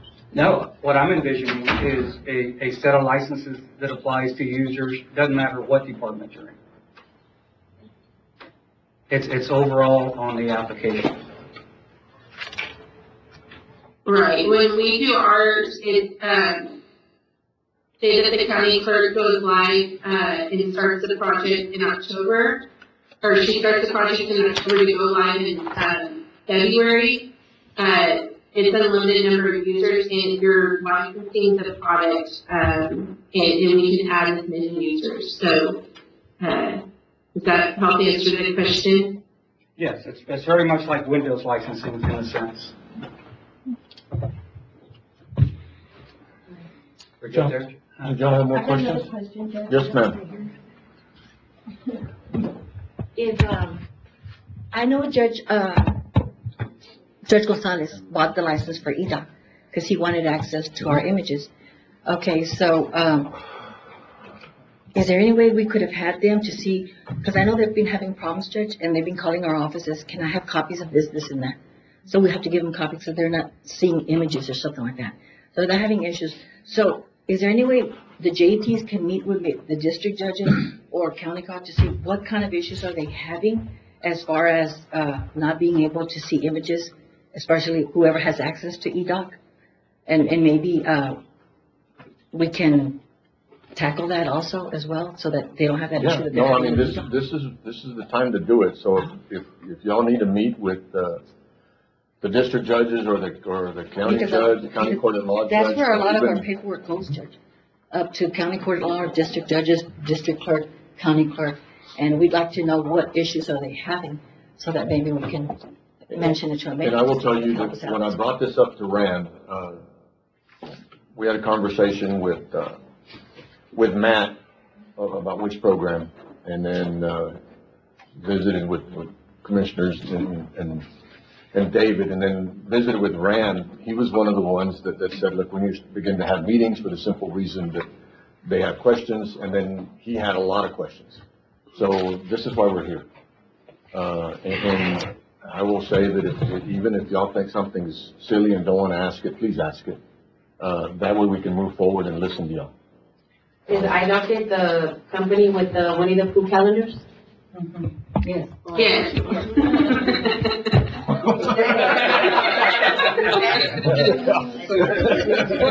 Okay, just for the record, we're not being recorded. For the record, I want to. With regards to Judge Lopez's comments, June 30th, I've not hit you guys up with emails or notices, but we're doing a cutover on our data center June 30th. I know the JPs are tired of hearing upgrades, but we're replacing all the equipment in your buildings in the data center that's gonna fix these issues with connectivity. If it was in a separate domain that we had issues with at the county clerk's office in the past. It's the incompatibility of equipment, and we're working our way to get everything replaced. So hopefully if this case management software materializes, the infrastructure will be set by then. I'm sorry. No, you're good. You're good. That's a heck of a plug. Good. And that would be, and that's compatible to what you were talking about, the compatibility to merge over if the decision was made. Right. Well, and according to her comments, discussions would be had and fields would be compared, right? So I'm assuming what we're leading to is you're going to customize the software to match. And this is why I propose that we bring down the scale of meetings, perhaps to JPs at a time, one-on-one basis per se, so that she can spend a little time with you guys, compare fields, and just make sure that we're certain we're on the same page. My concern is like the last time. Then when we start having the meetings, we get a price, and then now all of a sudden we need to add this, we need to add that, we need to add this, we need to add that, and the next thing you know, the price goes up. Sure. So I would prefer that everybody have what they want, so that when they give us a price, that's the price. That's it. Not come back later and say, Is that what she's talking about, a suite? Is it, a suite means all these other modules? All the, which offices will be buying. Yes, Judge. I have a question. I'm sorry I said it like that. Oh, yes, Judge. That's okay. I'm sorry. That's okay.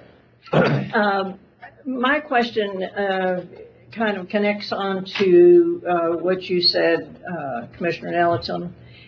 We talked about another system, and then when it got down to a point of moving all of our, not the data, but the forms and all the things that we use in connection with our system,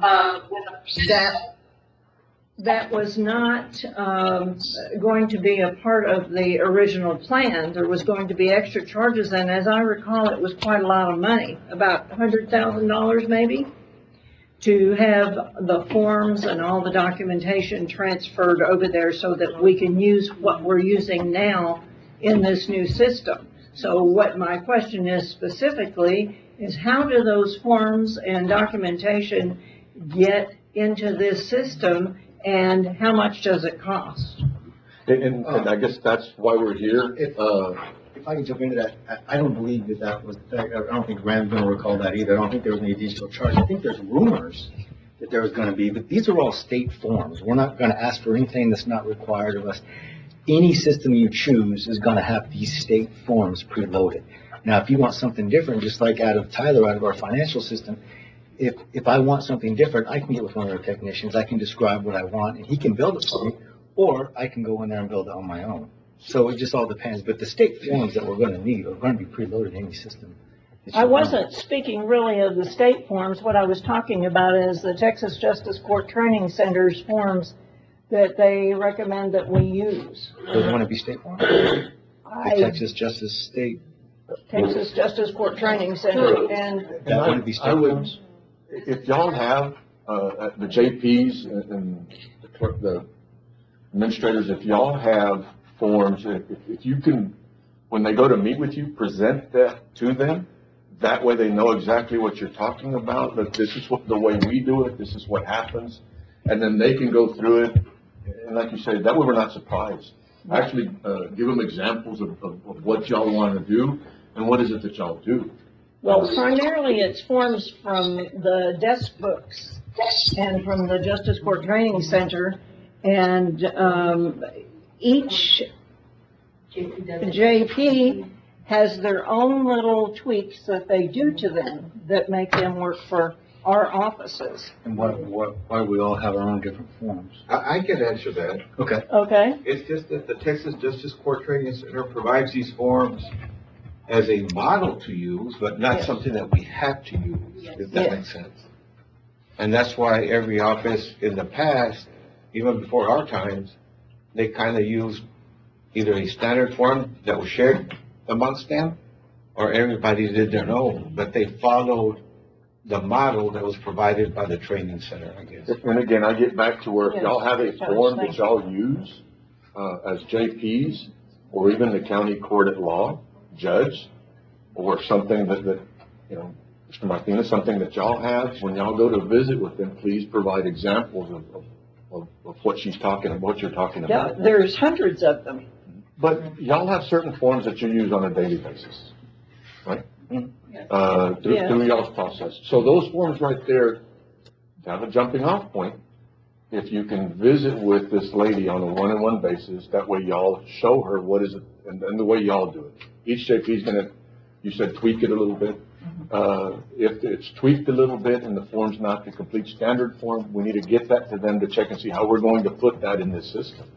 Versus a one-size-fits-all, and then we turn around and say, well, JP7 doesn't like what JPH doing, and I don't like that. And then then we, or the court, all of us get an extra cost, and at the end of it, I'm sitting here, we can't afford it. Or it doesn't make sense. That was my concern.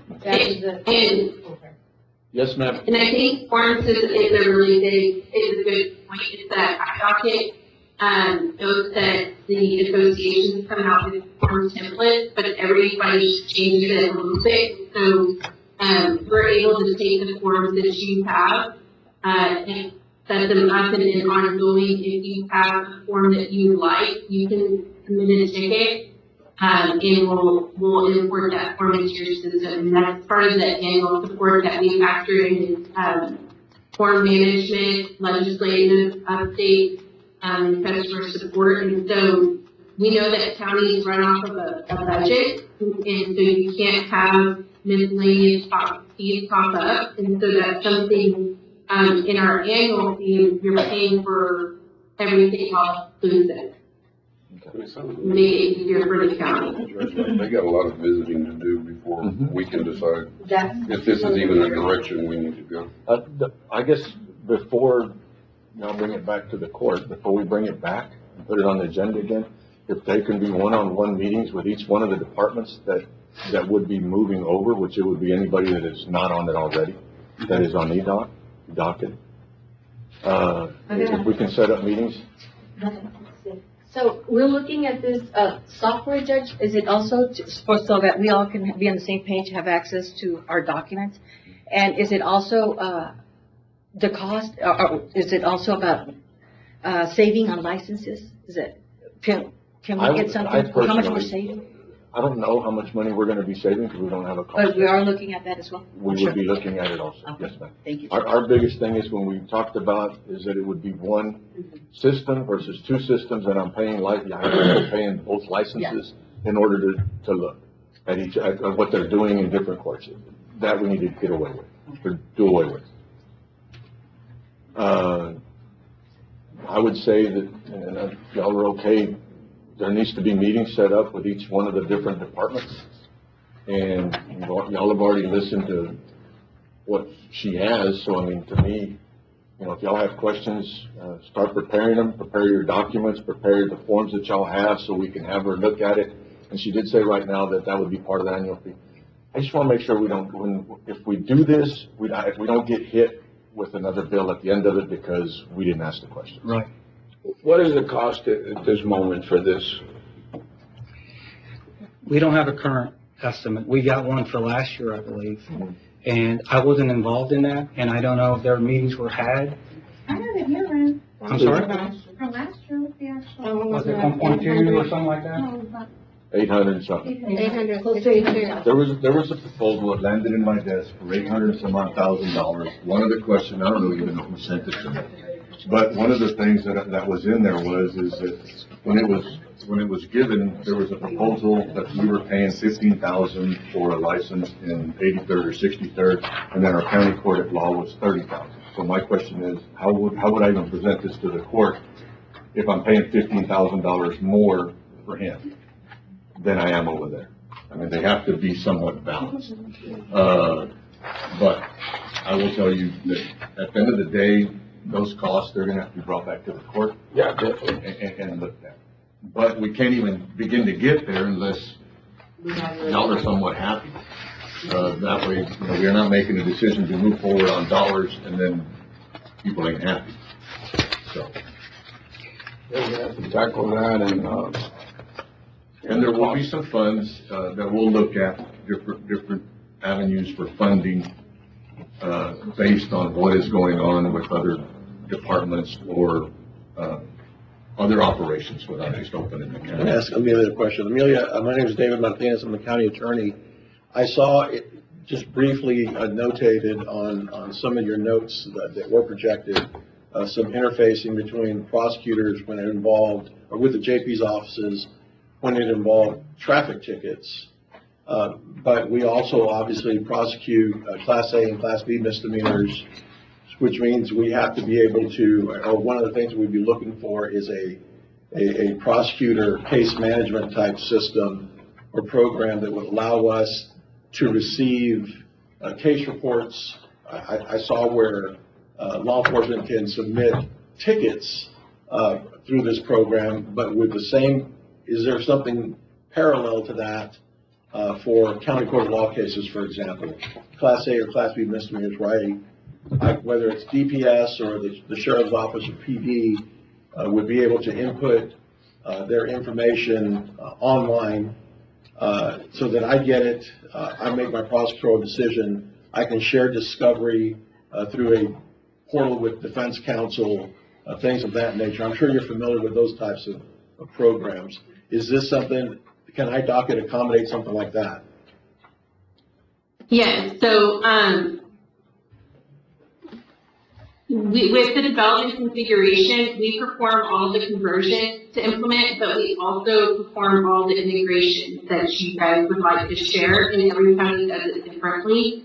And so if you want specific things to flow down to your office or flow out of your office, we can set up those types of integration. Or one of the things too is in the prosecutor's package, you can have a tab, like say you look up a ticket or a case, especially from the clerk's office, it would say like county clerk filing, and you would actually be able to see within your application something filed for that case at the county clerk or the district clerk level. And so those are the different configurations that we talk about in document, and so that is something that we would set up. I'm not talking about being able to view what's there, because I'm the one that puts it there by filing a case. My point is, or my question is, can a program be configured such that there's a portal where law enforcement can enter their case reports, for example, their pictures of evidence, their photographic evidence, their DVD tapes, so that they don't have to come bring a physical file to my office. It goes through the system. Then I take it, I review it. If we're going to file a formal charge, we file the formal charge with the clerk's office.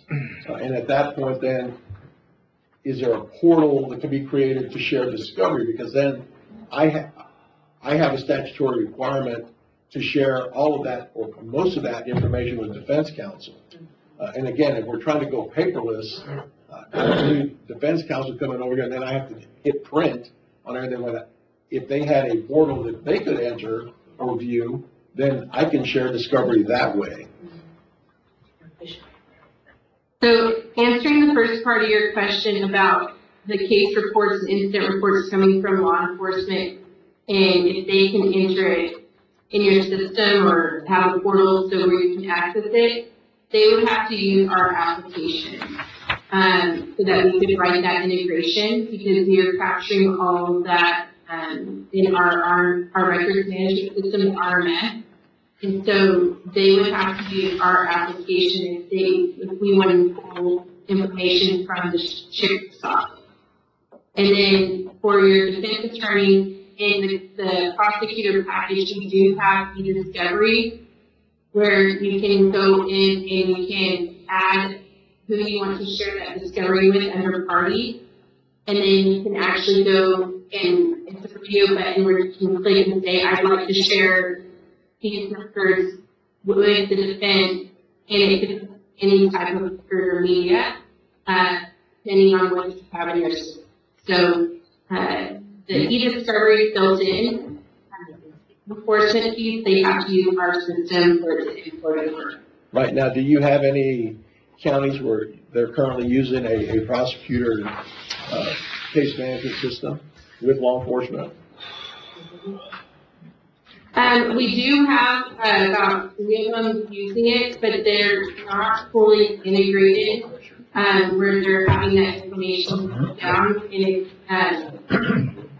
that's where we kind of changed. When we install new clients, we spend a lot of time on the project initiation level, because we need buy-in from all of the stakeholders of what the goal is for the county, because if the sheriff's office doesn't agree to share information or vice versa, they're not utilizing our products to full potential. So that's something we build in our pricing, is to have these project initiation objectives, make sure all the stakeholders understand what the capability is on the product.